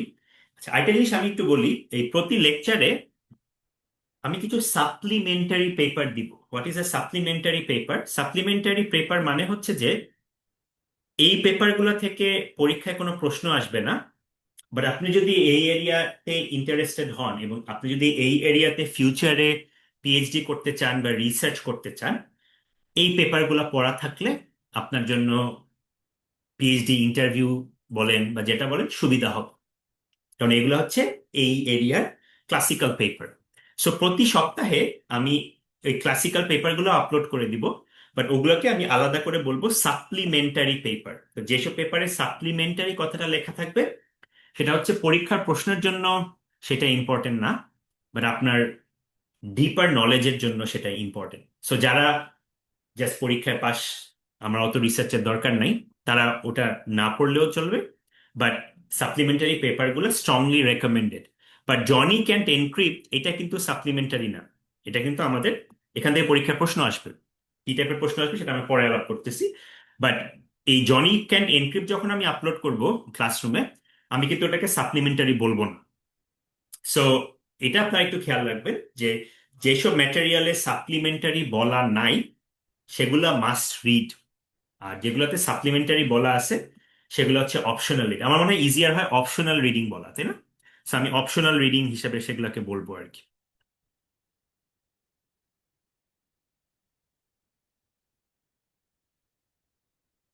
আচ্ছা, এখন আমরা তো এই পেপারের বেসিক্যালি চ্যাপ্টার 2টা আলাপ করলাম। চ্যাপ্টার 1টা আপনারা নিজেরা পড়ে নিন, কারণ চ্যাপ্টার 1টা জাস্ট ইন্ট্রোডাকশন। চ্যাপ্টার 3টা বুঝতে পারার আগে, মানে চ্যাপ্টার 3 বলতে আমি বোঝাচ্ছি যে লাস্টের পার্টটা 2.3 পার্টটা, এটা বোঝার আগে আপনাদের একটু এসিমেট্রিক এনক্রিপশন ব্যাপারটা বুঝতে হবে। এসিমেট্রিক এনক্রিপশন যারা বুঝেন না তারা একটু গুগল করে এসিমেট্রিক এনক্রিপশন জিনিসটা একটু দেখেন, হ্যাঁ। এসিমেট্রিক এনক্রিপশন বেসিক্যালি, যে আমি লিখে দিচ্ছি, এসিমেট্রিক এনক্রিপশন অ্যান্ড ডিজিট। আমাদের এই ক্লাসে এটা বোঝানোর সময় আসলে নাই। এসিমেট্রিক এনক্রিপশন অ্যান্ড ডিজিটাল সিগনেচার কনসেপ্টটা খুবই ইজি। আমাদের পাবলিক কি প্রাইভেট কি থাকবে, এবং আপনার সেন্ডারের একটা পাবলিক প্রাইভেট কি থাকবে, রিসিভারের একটা পাবলিক প্রাইভেট কি থাকবে। তো আমি যখন কোনো কিছু এনক্রিপ্ট করব, তখন আমি রিসিভারের পাবলিক কি দিয়ে এনক্রিপ্ট করব, যাতে রিসিভারের কাছে সেটা যাওয়ার পর রিসিভার তার প্রাইভেট কি দিয়ে সেটাকে ডেক্রিপ্ট করতে পারে। আর আমি যখন কোনো কিছু ডিজিটাল সিগনেচার করব, আমি সেন্ডারের প্রাইভেট কি দিয়ে করব, যাতে রিসিভারের কাছে পাঠাইলে তারা আমার পাবলিক কি দিয়ে ওটাকে সিগনেচারটা ভেরিফাই করতে পারে। সো যারা সাইবার সিকিউরিটি ক্লাস আমার সাথে আগে করেন নাই, তারা একটু এই দুইটা জিনিস দেখে নিন, এসিমেট্রিক এনক্রিপশন অ্যান্ড ডিজিটাল সিগনেচার। এবং এটার সবচেয়ে ফেমাস অ্যালগোরিদম যেটা আমি একটু আগে নাম বললাম, আরএসএ। আরএসএ অ্যালগোরিদমটা জাস্ট দেখে নিন। পরীক্ষা এখান থেকে কোনো প্রশ্ন হবে না, বাট এই কনসেপ্টটা না বুঝলে আপনি এই পেপারটা পুরোপুরি বুঝতে পারবেন না, কারণ এই পেপারটা লেখা হয়েছে for a cyber security audience. হ্যাঁ, এবং এই পেপারটা পাবলিশ হয়েছে কিন্তু এই যে আমরা যে কনফারেন্সের নাম বললাম এই ইউজনিক সিকিউরিটিতে। ইউজনিক সিকিউরিটি হচ্ছে একটা সাইবার সিকিউরিটির জেনারেল ভেন্যু। সো এই অথররা অ্যাজিউম করে নিছে যে আপনি অ্যাসিমেট্রিক এনক্রিপশন বুঝেন। সো যারা বুঝেন না তারা একটু গুগল করে একটু দেখে নিন। আচ্ছা, আমি যেটা মোর ইম্পর্টেন্ট যেখানে আমি পয়েন্ট করতে চাচ্ছি সেটা হচ্ছে এই পেপারটার আরেকটা যেটা ইম্পর্টেন্ট কন্ট্রিবিউশন, সেটা হচ্ছে This paper defined our course title. গত সপ্তাহে আমি বলতেছিলাম না যে কোর্সের টাইটেল কি, ইউজেবল প্রাইভেসি এন্ড সিকিউরিটি, যেটা আপনারা অনেকেই হয়তো প্রথমে কোর্সের টাইটেলটা দেখে ভাবতেছেন এটা কি, এই নাম তো প্রথম শুনলাম, তাই না? সো এই পেপারটাই 1999 সালে first they defined usability for security. কিভাবে ডিফাইন করছে? চারটা জিনিস। এবং এই চারটা জিনিস আপনাদের একটু মনে রাখতে হবে, কারণ this is a classical basic concept. Okay, তারা এই আউটলাইনটা দিয়ে দিছে যে a security software is usable if the people who are expected to use it, number one, they are reliably made aware of the security tasks they need to perform. ওকে, তার মানে এটাকে যদি আমি সংক্ষেপে বুঝতে চাই, সহজ কথা হচ্ছে হোয়াট টু ডু। ওকে, এবং এটা কিন্তু এন্ড ইউজার যারা এই সফটওয়্যারটা ইউজ করবে তাদেরকে, একটা সিকিউরিটি সফটওয়্যার আমার ইউজেবল হবে যদি এন্ড ইউজাররা reliably made aware of what to do. এবং শুধু হোয়াট টু ডু না, হাউ টু ডুও ইম্পর্টেন্ট, তাই না? প্রথমে হচ্ছে কি করব সেটা বুঝতে হবে, তারপরে হচ্ছে কিভাবে করব সেটাও বুঝতে হবে। এখন কি করব সেটা না বুঝলে তো কিভাবে করব সেটা তো বোঝা পসিবল না, তাই না? তো আমাকে দুইটাই বুঝতে হবে। 3 নাম্বারটা হচ্ছে সিকিউরিটি সফটওয়্যারটাকে এমনভাবে ডিজাইন করতে হবে যে ইউজার যাতে ডেঞ্জারাস এরর না করে। What could be an example of dangerous error? আমি একটু আগে একটা এক্সাম্পল দিছিলাম না, আমি যখন গুগল ক্লাসরুমে লগ ইন করতেছিলাম, আমি যখন আমার পাসওয়ার্ডটা টাইপ করছি, আমি যদি ওই যে অ্যাক্সিডেন্টালি শো পাসওয়ার্ডটাতে ক্লিক করে দিতাম, ক্লিক করার সাথে সাথে আমি যদি আনক্লিক করে ফেলি, জাস্ট 1 সেকেন্ডের মধ্যে আমার এই লেকচারটা কিন্তু রেকর্ড হচ্ছে, তাই না? মনে আছে বার্ন ডোর প্রপার্টি, তাই না? আমি যদি অ্যাক্সিডেন্টালি লিঙ্কটাতে ক্লিক করে ফেলি, বার্ন ডোর প্রপার্টি এসে আমাকে কি বলতেছে? বার্ন ডোর প্রপার্টি এসে আমাকে বলতেছে যে সবাই তো দেখে ফেলছে, এখন তো দরজা বন্ধ করে আর লাভ নেই, এই লেকচারটা রেকর্ড হয়ে গেছে। এবং ওই রেকর্ডিং দেখার সময় যে কেউ কিন্তু পজ করে আমার পাসওয়ার্ড দেখে ফেলতে পারে, তাই না? সো এই যে আমি যখন ইউজার ইন্টারফেসটা ডিজাইন করব, আমার এমনভাবে ডিজাইন করতে হবে যে ইউজার যাতে ডেঞ্জারাস এরর না করে। এবং আপনি দেখেন যে ওই ওই ইয়ের বক্সটা কিন্তু একটু দূরে রাখা হয়েছে, পাসওয়ার্ড যেখানে আমি টাইপ করতেছি সেখান থেকে ওই ক্লিকের বক্সে একটু দূরে রাখা হয়েছে যাতে অ্যাক্সিডেন্টাল ক্লিকও যাতে না হয়। তো এই জিনিসগুলাই আমার এনশিওর করাকে আমি বলতেছি কি do not make dangerous error. তার মানে প্রথমটা হচ্ছে সহজভাবে মনে রাখা হচ্ছে হোয়াট টু ডু, দ্বিতীয়টা হচ্ছে হাউ টু ডু, এন্ড তৃতীয়টা হচ্ছে do not make users make dangerous error. আপনার ইন্টারফেসটা এমনভাবে ডিজাইন করতে হবে ইউজার যাতে ডেঞ্জারাস এরর না করে। আর 4 নাম্বারটা হচ্ছে এর মধ্যেই কিন্তু টাইম এন্ড আদার ইউজেবিলিটি জিনিসপত্র চলে আসতেছে। হুম, আপনারা যদি ইউজেবিলিটির সংজ্ঞা পড়তে যান, ইউজেবিলিটি আসলে 5টা ডিমেনশন আছে। আমরা ভবিষ্যতে টাইম পাইলে আমরা সেটা দেখব। এবং ওই 5টা ডিমেনশন কিন্তু ইউজেবল সিকিউরিটির না, ওগুলো হচ্ছে রেগুলার ইউজেবিলিটি। রেগুলার ইউজেবিলিটি মানে হচ্ছে এইচসিআই এর ইউজেবিলিটি, হিউম্যান কম্পিউটার ইন্টারাকশনের যে ইউজেবিলিটি, তাদের 5টা ডাইমেনশন আছে। ওই 5টা ডাইমেনশনে একটা ডাইমেনশন হচ্ছে টাইম। আপনি 4 নাম্বার প্রপার্টিটাই কিন্তু দেখেন, সেখানে কিন্তু টাইম ব্যাপারটাকে ক্যাপচার করছে। 4 নাম্বারে কি বলা হয়েছে? User should be sufficiently comfortable with the interface two continue using it. তার মানে কি, এই যে আমি প্রথম 3টা কাজ করতে গিয়ে এমন ঝামেলা করে রেখে দিলাম যে ইউজারকে একটা সিম্পল এনক্রিপশন করতে 20 মিনিট লাগবে, বা ইউজারকে একটা সিম্পল লগ ইন করতে 2 মিনিট লাগবে। 2 মিনিট টাইমটা শুনতে আপনাদের হয়তো মনে হচ্ছে, এক্সকিউজ মি, সরি, 2 মিনিট টাইমটা শুনতে হয়তো আপনাদের মনে হচ্ছে 2 মিনিট তো কিছুই না। 2 মিনিট কি আসলেই কিছু না? 2 মিনিট অনেক কিছু। কিরকম? যেমন ধরেন আপনি, আপনার ক্লাসের টাইম হয়ে গেছে, আপনার এখন একটা ক্লাসরুমে লগ ইন করে কোনো একটা ফাইল ডাউনলোড করতে হবে, বা আপনার মেইলে লগ ইন করে কোনো একটা ফাইল ডাউনলোড করতে হবে। এখন এই জিনিসটা যদি আপনি ওয়েবসাইটে লগ ইন করতে আপনার 2 মিনিট লাগে, that is not a solution. আপনি পাসওয়ার্ড দিয়ে টাইপ করে লগ ইন করতে আপনার কতক্ষণ লাগে? 5 সেকেন্ড, তাই না? সো লগ ইনের জন্য কিন্তু 2 মিনিট ইজ নট গুড।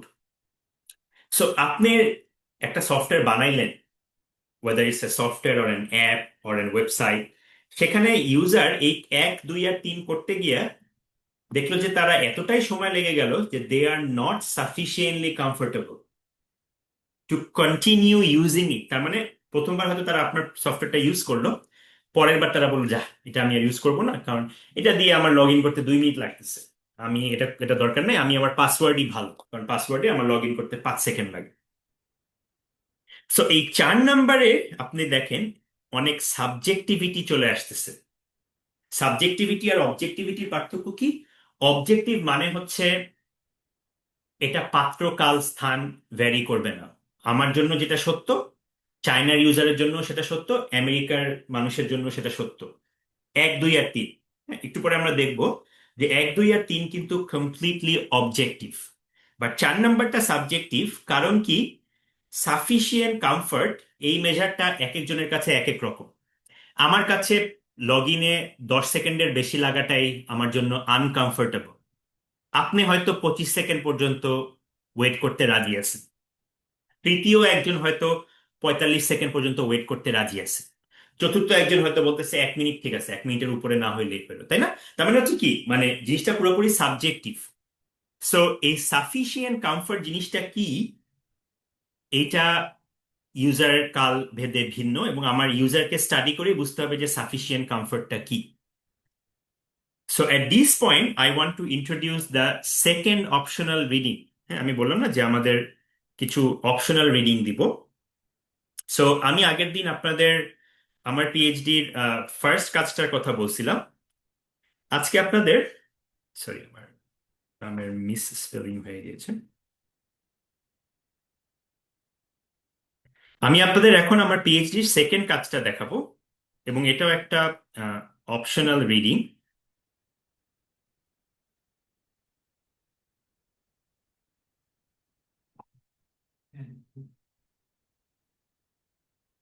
এবং এই পেপারটা আমি পোস্ট করে দিব গুগল ক্লাসরুমে। ওই যে ইউজার্স আর নট দ্য এনিমির মতো, এটাও একটা অপশনাল রিডিং। এই কাজটাতে আমি কি দেখানোর চেষ্টা করছি, এই যে আমরা সেমিনাল পেপারে যে বলছি যে ইউজার্স আর সাফিসিয়েন্টলি কমফোর্টেবল, সো সাফিসিয়েন্ট কমফোর্টকে আমি কিভাবে মেজার করব?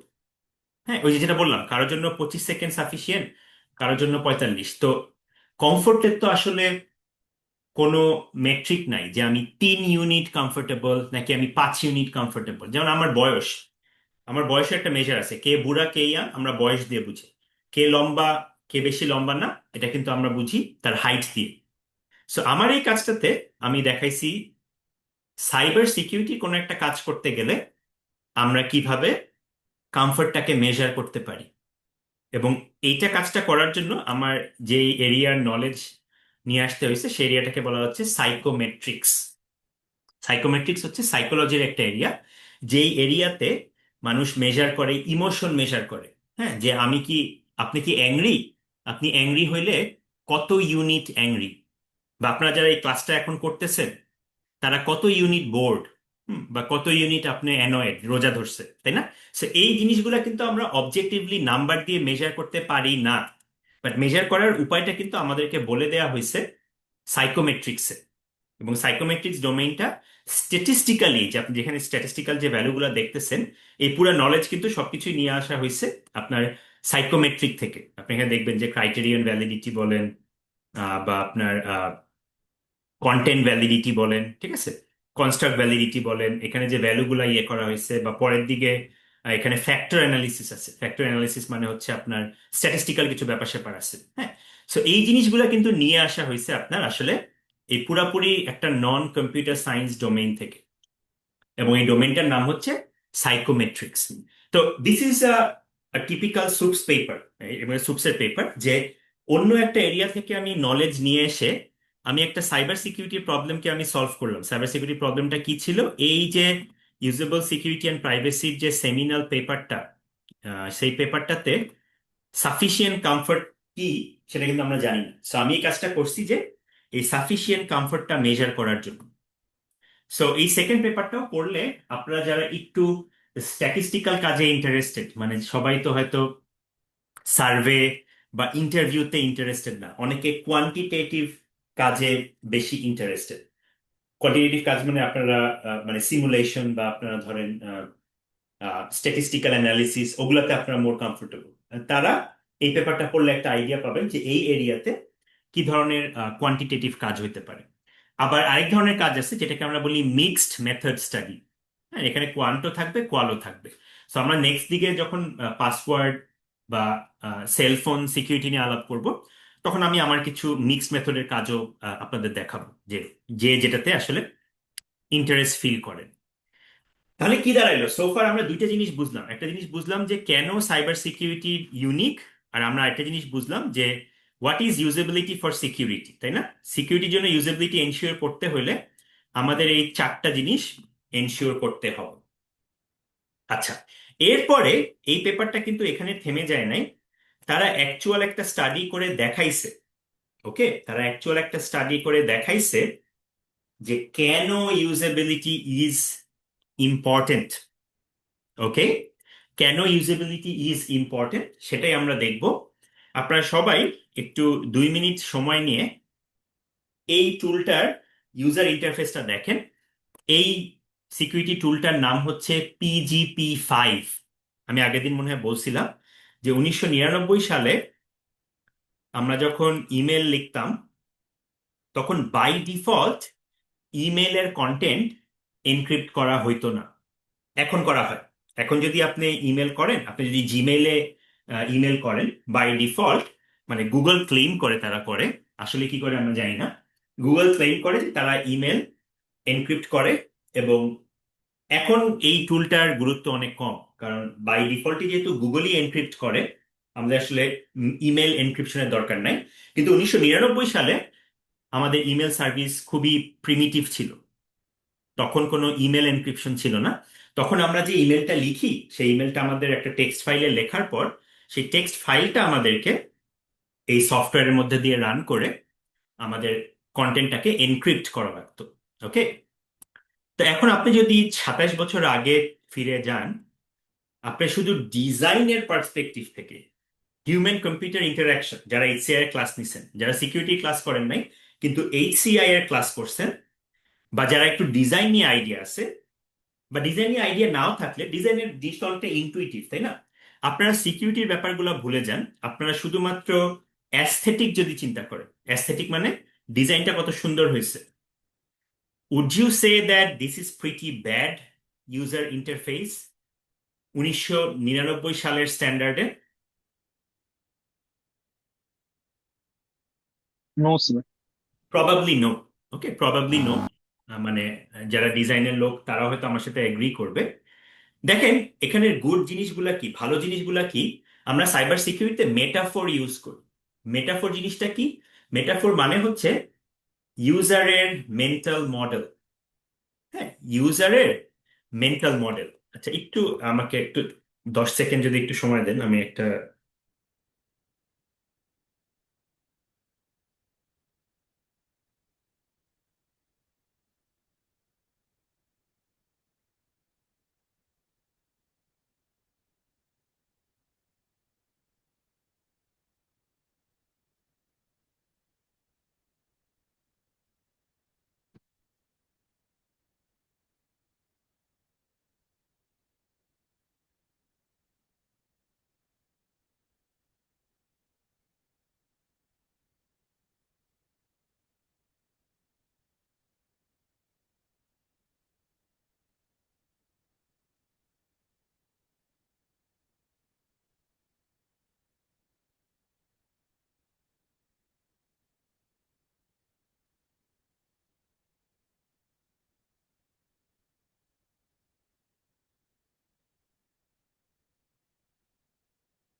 আচ্ছা, আহ কি যেন বলতেছিলাম, হ্যাঁ ওই যে মেটাফোর, হ্যাঁ যে কি মেটাফোরটা ইউজফুল কারণ আমরা কি দিয়ে কোনো কিছু লক করি এবং আনলক করি। হ্যাঁ, সো এনক্রিপশনের কনসেপ্টটা হচ্ছে, এনক্রিপশন মানে হচ্ছে কোনো কিছু লক করা, আর ডেক্রিপশন মানে হচ্ছে কোনো কিছু আনলক করা। ঠিক আছে, এবং এখানে ওই আইডিয়াটা দেওয়া হচ্ছে যে এনক্রিপ্ট করা মানে হচ্ছে যে একটা খামের উপর আমি একটা যে লক দিচ্ছি, তাই না? এই লক ভিজুয়াল মেটাফোর। আবার এই লকটা খুলবো আমি কি দিয়ে, কি দিয়ে। ঠিক আছে, আবার ডিজিটাল সিগনেচারকে আমরা কম্পেয়ার করতে পারি ফিজিক্যাল সিগনেচারের সাথে। আমরা ফিজিক্যাল ওয়ার্ল্ডে যে সাইনটা দেই, ডিজিটাল সিগনেচার হচ্ছে ওটারই ডিজিটাল ভার্সন। সো ওই মেটাফোরটা বোঝানোর জন্য একটা কুইল পেন ইউজ করছে, ঠিক আছে, কুইল পেন যেটা, যে সাইন। ঠিক আছে, আবার ডেক্রিপ্টের জন্য বলা হয়েছে যে লকটা খোলা হয়েছে। ঠিক আছে, তো মানে মেটাফোর, আচ্ছা মেটাফোরটা ইম্পর্টেন্ট কেন? কারণ মেটাফোরটা ইউজারের মেন্টাল মডেলকে ট্রিগার করে। মেন্টাল মডেল একটা খুবই ইম্পর্টেন্ট জিনিস। আমরা এক উইক মেন্টাল মডেল নিয়ে অনেক আলাপ করব। মেন্টাল মডেলের একটা সিম্পল উদাহরণ দেই। এই যে কম্পিউটার ম্যালওয়্যারকে আমরা ভাইরাস কেন বলি? কম্পিউটার ম্যালওয়্যারকে আমরা ভাইরাস বলি, এই কথাটা আসছে কিন্তু মেডিকেল মডেল থেকে। কারণ ভাইরাস, মেডিকেল ভাইরাসের যে প্রপার্টি, কম্পিউটার ভাইরাসের কিন্তু অনেক মিল আছে প্রপার্টিগুলোতে। সো আমরা যদি ভাইরাস কথাটা ইউজ করি তাহলে ইউজারকে বুঝানো সহজ হয়। ওকে, সো মেন্টাল মডেল নিয়ে আমরা পরে অনেক আলাপ করবো, এটা নিয়ে অনেক রিসার্চ করারও সুযোগ আছে মেন্টাল মডেল নিয়ে। আচ্ছা, তাহলে আমরা বুঝতে পারতেছি যে আইকন গুলা দেখতে খারাপ না, অ্যাস্থেটিক্যালি সুন্দর। হ্যাঁ, মেটাফোর গুলা ভালো, বাট এটার প্রবলেম গুলা কি? যারা এসিমেট্রিক এনক্রিপশন বুঝেন তারা কিন্তু অলরেডি প্রবলেমগুলো আইডেন্টিফাই করে ফেলছে। এসিমেট্রিক এনক্রিপশনে একটু আগে আমি বলতেছিলাম একটা পাবলিক কি থাকে, একটা প্রাইভেট কি থাকে। এই মেটাফোরে, এই ছবিতে দুইটা কি যে দেয়া হয়েছে, এক্সকিউজ মি, একটা কিন্তু আসলে পাবলিক আর একটা প্রাইভেট, কারণ এখানে কি বলতেছি না, আমি পিজিপি কিজ বলতেছি, তাই না? তো বেসিক্যালি একটা পাবলিক একটা প্রাইভেট। কিন্তু ছবিটা দেখে একটা আম জনতা বা এন্ড ইউজারের কি বোঝার কোনো উপায় আছে যে একটা পাবলিক কি আর একটা প্রাইভেট কি বোঝানো হচ্ছে? কোনো উপায় নাই। ঠিক আছে, এটা হচ্ছে একটা মেজর ফ্ল। আরো মেজর ফ্ল আছে এখানে, যে আপনার সাইন করতে আমি কুইল পেন মেটাফোর ইউজ করতেছি, কিন্তু আপনারা যারা এসিমেট্রিক ডিজিটাল সিগনেচার সম্পর্কে জানেন তারা জানেন যে ডিজিটালি কোনো কিছু সাইন করতে হলে আমার প্রাইভেট কি দিয়ে সাইন করতে হবে, সেন্ডারের প্রাইভেট কি দিয়ে সাইন করতে হবে। তো আমি মেটাফোর শুরু করলাম চাবি দিয়ে, সাইনের সময় আমি আবার কুইল পেনে চলে গেলাম। এটা কি কোনোভাবে ইউজারকে এই মেসেজটা দিয়ে দিচ্ছে যে সাইন করতে তোমার কি লাগবে? এখানে তো কোনো কি এর নাম নিশানাই নাই কোনো, তাই না? সো এগেইন আম জনতার জন্য এই জিনিসটা খুবই আনইনটুইটিভ। আরো ব্যাপার আছে, আমি এনক্রিপশনের জন্য আলাদা ফিচার দিছি, সাইনের জন্য আমি আলাদা ফিচার দিছি, আবার ডেক্রিপ্ট আর ভেরিফাই আমি একসাথে দেখাইছি। হ্যাঁ, এনক্রিপ্টের উল্টা অপারেশন হচ্ছে ডেক্রিপ্ট, আর সাইনের উল্টা অপারেশন হচ্ছে ভেরিফাই সাইন। কিন্তু আমি করলাম কি, আমি দুইটা জিনিস কম্বাইন করে একসাথে আমি ডিক্রিপ্ট ভেরিফাইতে দিয়ে দিলাম। আম জনতা বা নাইভ ইউজারের জন্য কিন্তু এখানে পুরো কনফিউজড হয়ে যাবে যে ডিক্রিপ্ট ভেরিফাই কি। হ্যাঁ, সো এই পেপারে এই জিনিসগুলাই, এই পার্ট 4.1-এ সুন্দর করে বলা আছে যে ভিজুয়ালি, ভিজুয়ালি তারা এই জিনিসটাকে দেখার পর তারা কি কি, তারা কিন্তু এখনো কোনো স্টাডি করেনি, তারা জাস্ট ভিজুয়ালি দেখে বলতেছে যে কি কি সমস্যা আছে। এবং কেউ কি জানেন এই যে ভিজুয়ালি দেখে তারা যে বলতেছে, এটা একটা খুবই ইম্পর্টেন্ট ইউজেবিলিটি অ্যাসেসমেন্ট টেকনিক। টেকনিকটাকে কি করতেছি, আমি প্রিটেন্ড করতেছি আমি একজন আমজনতা বা নাইভ ইউজার, আমি এই সফটওয়্যারটা ইউজ করতে যাব নর্মাল ইউজারের মতো, এবং করতে গিয়ে আমি দেখব কি কি ভুল আছে এখানে। সো এই যে মেথডটা, এই মেথডটার ফর্মাল নাম কি কেউ জানেন? যারা ডিজাইন নিয়ে কাজ করছেন বা এইচসিআই তে কাজ করে আসছেন। আচ্ছা, না জানলে একটু লিখে রাখতে পারেন, বাট এখানেও নামটা বলা আছে। This is what we call cognitive walk through. Okay, this is what we call cognitive walk through. এবং কগনিটিভ ওয়াক থ্রু এর ডিটেল এক্সপ্লেনেশন এই সেকশন 3-তে বলে দেওয়া আছে। Cognitive walkthrough is a usability evaluation technique modeled after the software engineering practice of code walkthroughs. To perform a cognitive walkthrough, the evaluators step through the use of the software as if they were novice users. As if, হ্যাঁ, ইংলিশে as if কথার অর্থ কি? মানে তারা এমনটা pretend করে যেন তারা নভিস, কিন্তু আসলে তারা নভিস না।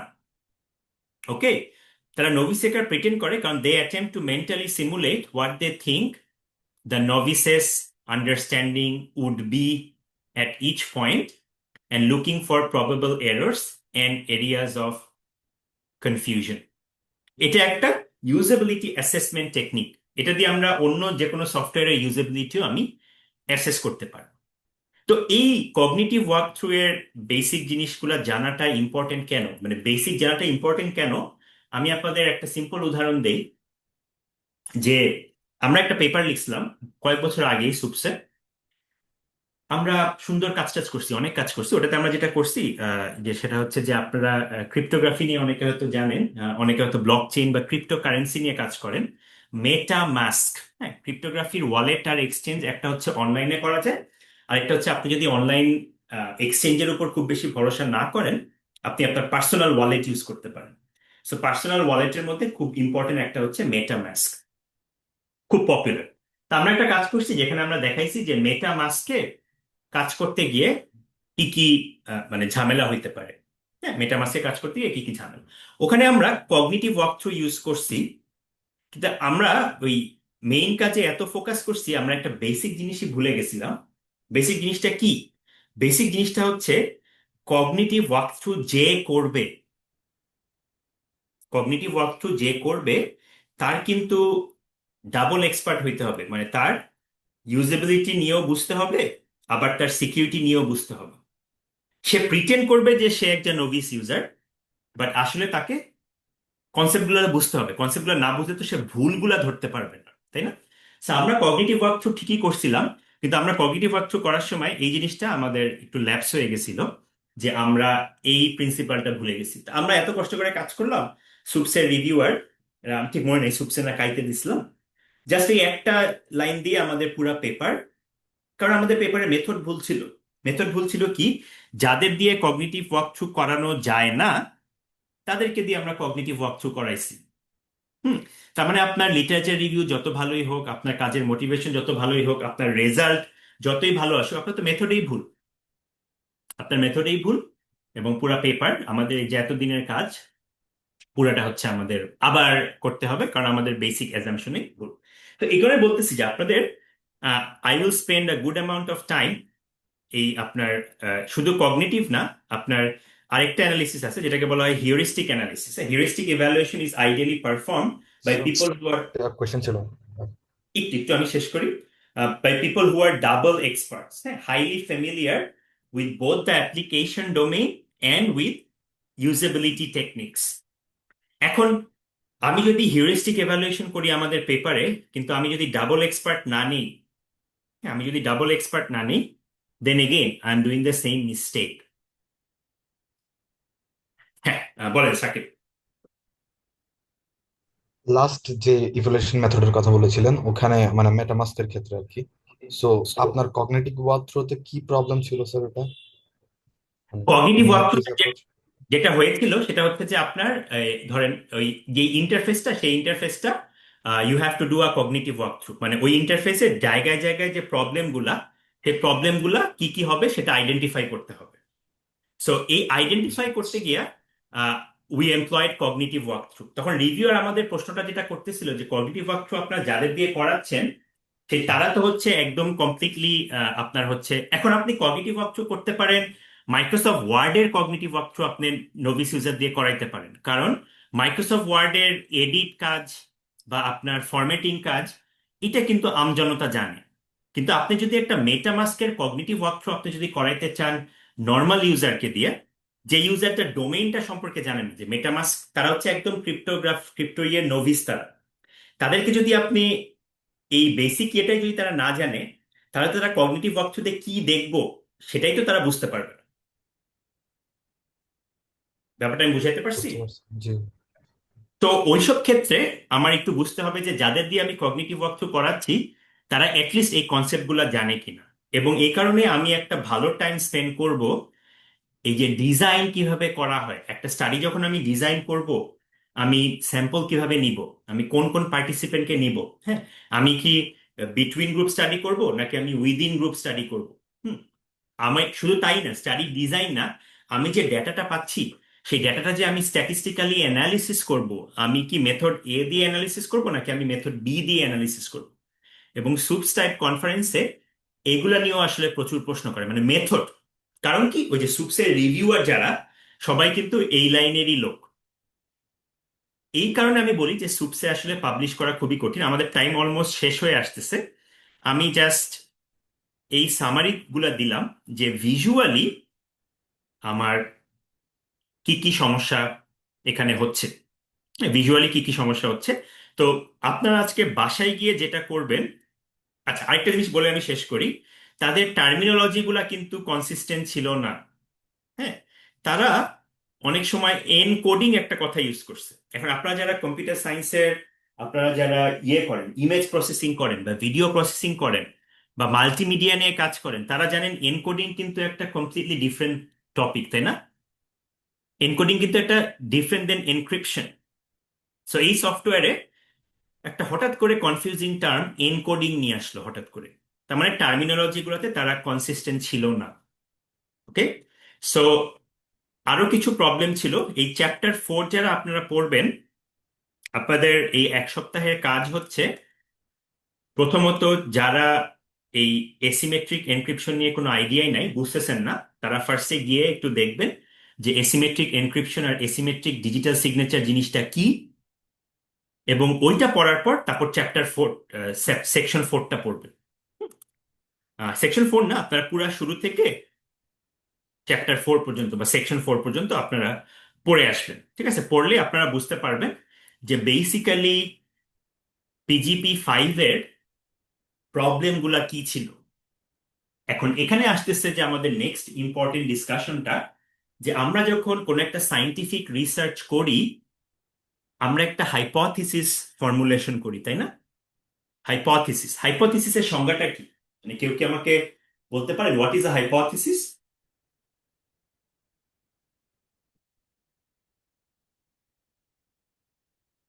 হাইপোথিসিস হচ্ছে, যেটাকে আমরা সহজ ভাষায় বলতে পারি, এজুকেটেড গেসিং। আমি কোনো র্যান্ডম গেসিং করছি না, আমি একটা এজুকেটেড গেসিং। এজুকেটেড গেসিং অর্থ কি? যে আমি হাওয়ার উপর কোনো কিছু ক্লেম করতেছি না। হ্যাঁ, হাওয়ার উপর কোনো কিছু ক্লেম করা মানে একটা উদাহরণ হচ্ছে যে আমি যদি হাওয়ার উপর দিয়ে ক্লেম করি যে আপনার ব্র্যাকের ছাদে প্রতিদিন সন্ধ্যা 7টার সময় একটা,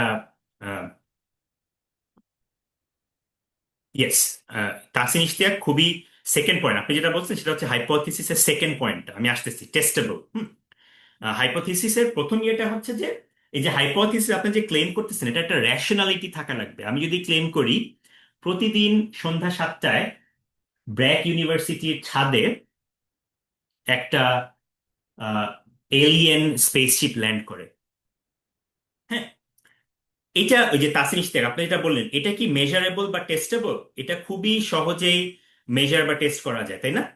এটা মেজার বা টেস্ট করতে হলে আমার কি করতে হবে? প্রতিদিন 7টার সময় আমার ব্র্যাকের ছাদের সামনে আমার আমার দাঁড়ায় থাকতে হবে। হ্যাঁ, আমার ছাদের সামনে দাঁড়ায় থাকতে হবে। কিন্তু আপনি তো বুঝতে পারছেন ক্লেমটা হচ্ছে খুবই অ্যাবসার্ড ক্লেম, তাই না? সো তাসিন ইশতিয়াক যেটা বললো যে হাইপোথিসিসের সবচেয়ে ইম্পর্টেন্ট প্রপার্টিটা হচ্ছে হাইপোথিসিসটা টেস্টেবল হইতে হবে। মানে আমি একটা স্টাডি ডিজাইন করে সেটা টেস্ট করার সুযোগ থাকতে হবে। কিন্তু একই সাথে হাইপোথিসিসটাকে রেশনাল হইতে হবে। আমি হাওয়া থেকে ক্লেম করতে পারি না। আমি হাওয়া থেকে যদি এটা ক্লেম করি যে ব্র্যাকের ছাদে 7টার সময় একটা এলিয়েন স্পেসশিপ ল্যান্ড করে, এইটা টেস্ট করার জন্য কেউ সময় এনার্জি নষ্ট করবে না, কারণ আমি প্রুফ করতে পারি নাই যে আমার এই ক্লেমটা রেশনাল ক্লেম। আমি যদি এটা প্রুফ করতে পারি আমার এটা রেশনাল ক্লেম, তারপরে হাইপোথিসিসের কথাটা আসবে। আর হাইপোথিসিসের দ্বিতীয় প্রপার্টিটা হচ্ছে হাইপোথিসিসকে টেস্ট করতে পারা যাবে। আমি একটা যদি ক্লেম করি যে অ্যামাজন জাঙ্গলে সন্ধ্যা 7টার সময় একটা ইউএফও ল্যান্ড করে, বা সাহারা ডেজার্টে সন্ধ্যা 7টায় একটা ইউএফও ল্যান্ড করে। এখন পুরা সাহারা ডেজার্টটাকে অবজার্ভ করা একটা ইনফিজিবল ব্যাপার হইতে পারে, কারণ সাহারা ডেজার্ট হচ্ছে হাজারের পর হাজার মাইল। মানে ব্র্যাকের ছাদে আমি বসে থেকে দেখতে পারি, কিন্তু সাহারা ডেজার্টে তো আমি দেখতে পারি না, তাই না? তার মানে হাইপোথিসিসে দুইটা জিনিস, একটা হচ্ছে রেশনালিটি হইতে হবে, আর আরেকটা হচ্ছে ওই হাইপোথিসিসটাকে ভুল প্রমাণ করার জন্য একটা টেস্ট করার উপায় থাকতে হইতে পারে। হুম।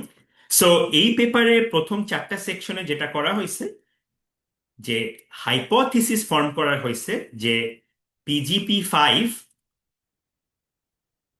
আমার হাইপোথিসিসটা কি করা হয়েছে, যে PGP5 is essentially not usable or unusable. কেন? এই যে চ্যাপ্টার 4-এ আর সেকশন 4-এ ব্যাখ্যা করছে যে ওদের এত ভুলে ভরা ডিজাইনে যে এই সফটওয়্যারটা যদি কেউ ইউজ করে সে তার কাজ ঠিক মতো করতে পারবে না। এখন science does not care about your hypothesis. আপনার হাইপোথিসিসের কোনো মূল্য নাই যদি না আপনি হাইপোথিসিসকে প্রুফ করেন ডেটা দিয়ে। তাহলে হাইপোথিসিসকে ডেটা দিয়ে প্রুফ করতে হইলে এই যে ব্র্যাকেট ছাদে যে এলিয়েন স্পেসশিপ ল্যান্ড করে, এটা যদি আপনি সবাইকে কনভিন্সও করতে পারেন যে দিস ইজ রেশনাল, এর পরের স্টেপ হচ্ছে আপনার ব্র্যাকেট ছাদে সন্ধ্যা 7টার সময় অবজার্ভ করতে হবে, তাই না? এই যে অবজারভেশনটাকে আমরা বলি ডেটা। প্রথমে আপনি হাইপোথিসিস ফর্ম করবেন, তারপর আপনি ডেটা কালেক্ট করবেন, এবং ডেটা কালেক্ট করে আপনি হাইপোথিসিসকে ইদার ট্রু অথবা ফলস। তো এই যে ডেটা কালেক্ট আমি যে করব, সেই ডেটা কালেক্ট করার জন্য আমার কিন্তু একটা স্টাডি ডিজাইন করতে হবে, যেখানে ইউজার এসে আপনাকে আপনার ডেটা দিবে। সো চ্যাপ্টার 5 আমরা এই উইকের জন্য বাদ রাখতেছি। চ্যাপ্টার 5 আমরা নেক্সট উইকে দেখব যে এই ওরা যে হাইপোথিসিসটা বলতেছে যে PGP5টা ইউজেবল না, এটা কিন্তু ওরা বলেই থামে নাই, ওরা ডেটা ইউজ করে দেখাইছে যে এটা ইউজেবল না। যেটা আপনার করতে হবে, আপনি কিন্তু হাইপোথিসিস বলে কাজ ছেড়ে দিলে হবে না, আপনার ডেটা দিয়ে আপনার দেখাইতে হবে যে আপনার হাইপোথিসিসটা ট্রু নাকি ফলস। সো আজকে আমরা সেকশন 4-এ গিয়ে আমাদের লেকচার স্টপ করতেছি। সো এই উইকে আপনাদের টু ডু লিস্ট হচ্ছে সবাই বাসায় গিয়ে এই পেপারের প্রথম 4টা সেকশন পড়বেন, আর এনক্রিপশনের ব্যাকগ্রাউন্ড যাদের নাই তারা এনক্রিপশন আর ডিজিটাল সিগন্যালের ব্যাকগ্রাউন্ডটা জানবে। নেক্সট দিন আমরা এই পেপারটা শেষ করব। আর যারা বেশি ইন্টারেস্টেড তারা, আমি 2টা অপশনাল রিডিং দিব। একটা হচ্ছে এই যে users are not the enemy paper, আর একটা হচ্ছে আমার এই সুপসের পেপার। যারা একটু ইন্টারেস্টেড তারা এই 2টা অপশনাল রিডিংও পড়ে নিয়ে। So with this we are going to conclude আমাদের লেকচার, বাট আমি রেকর্ডিংটা বন্ধ করে দিচ্ছি। But we still have 2 more tasks.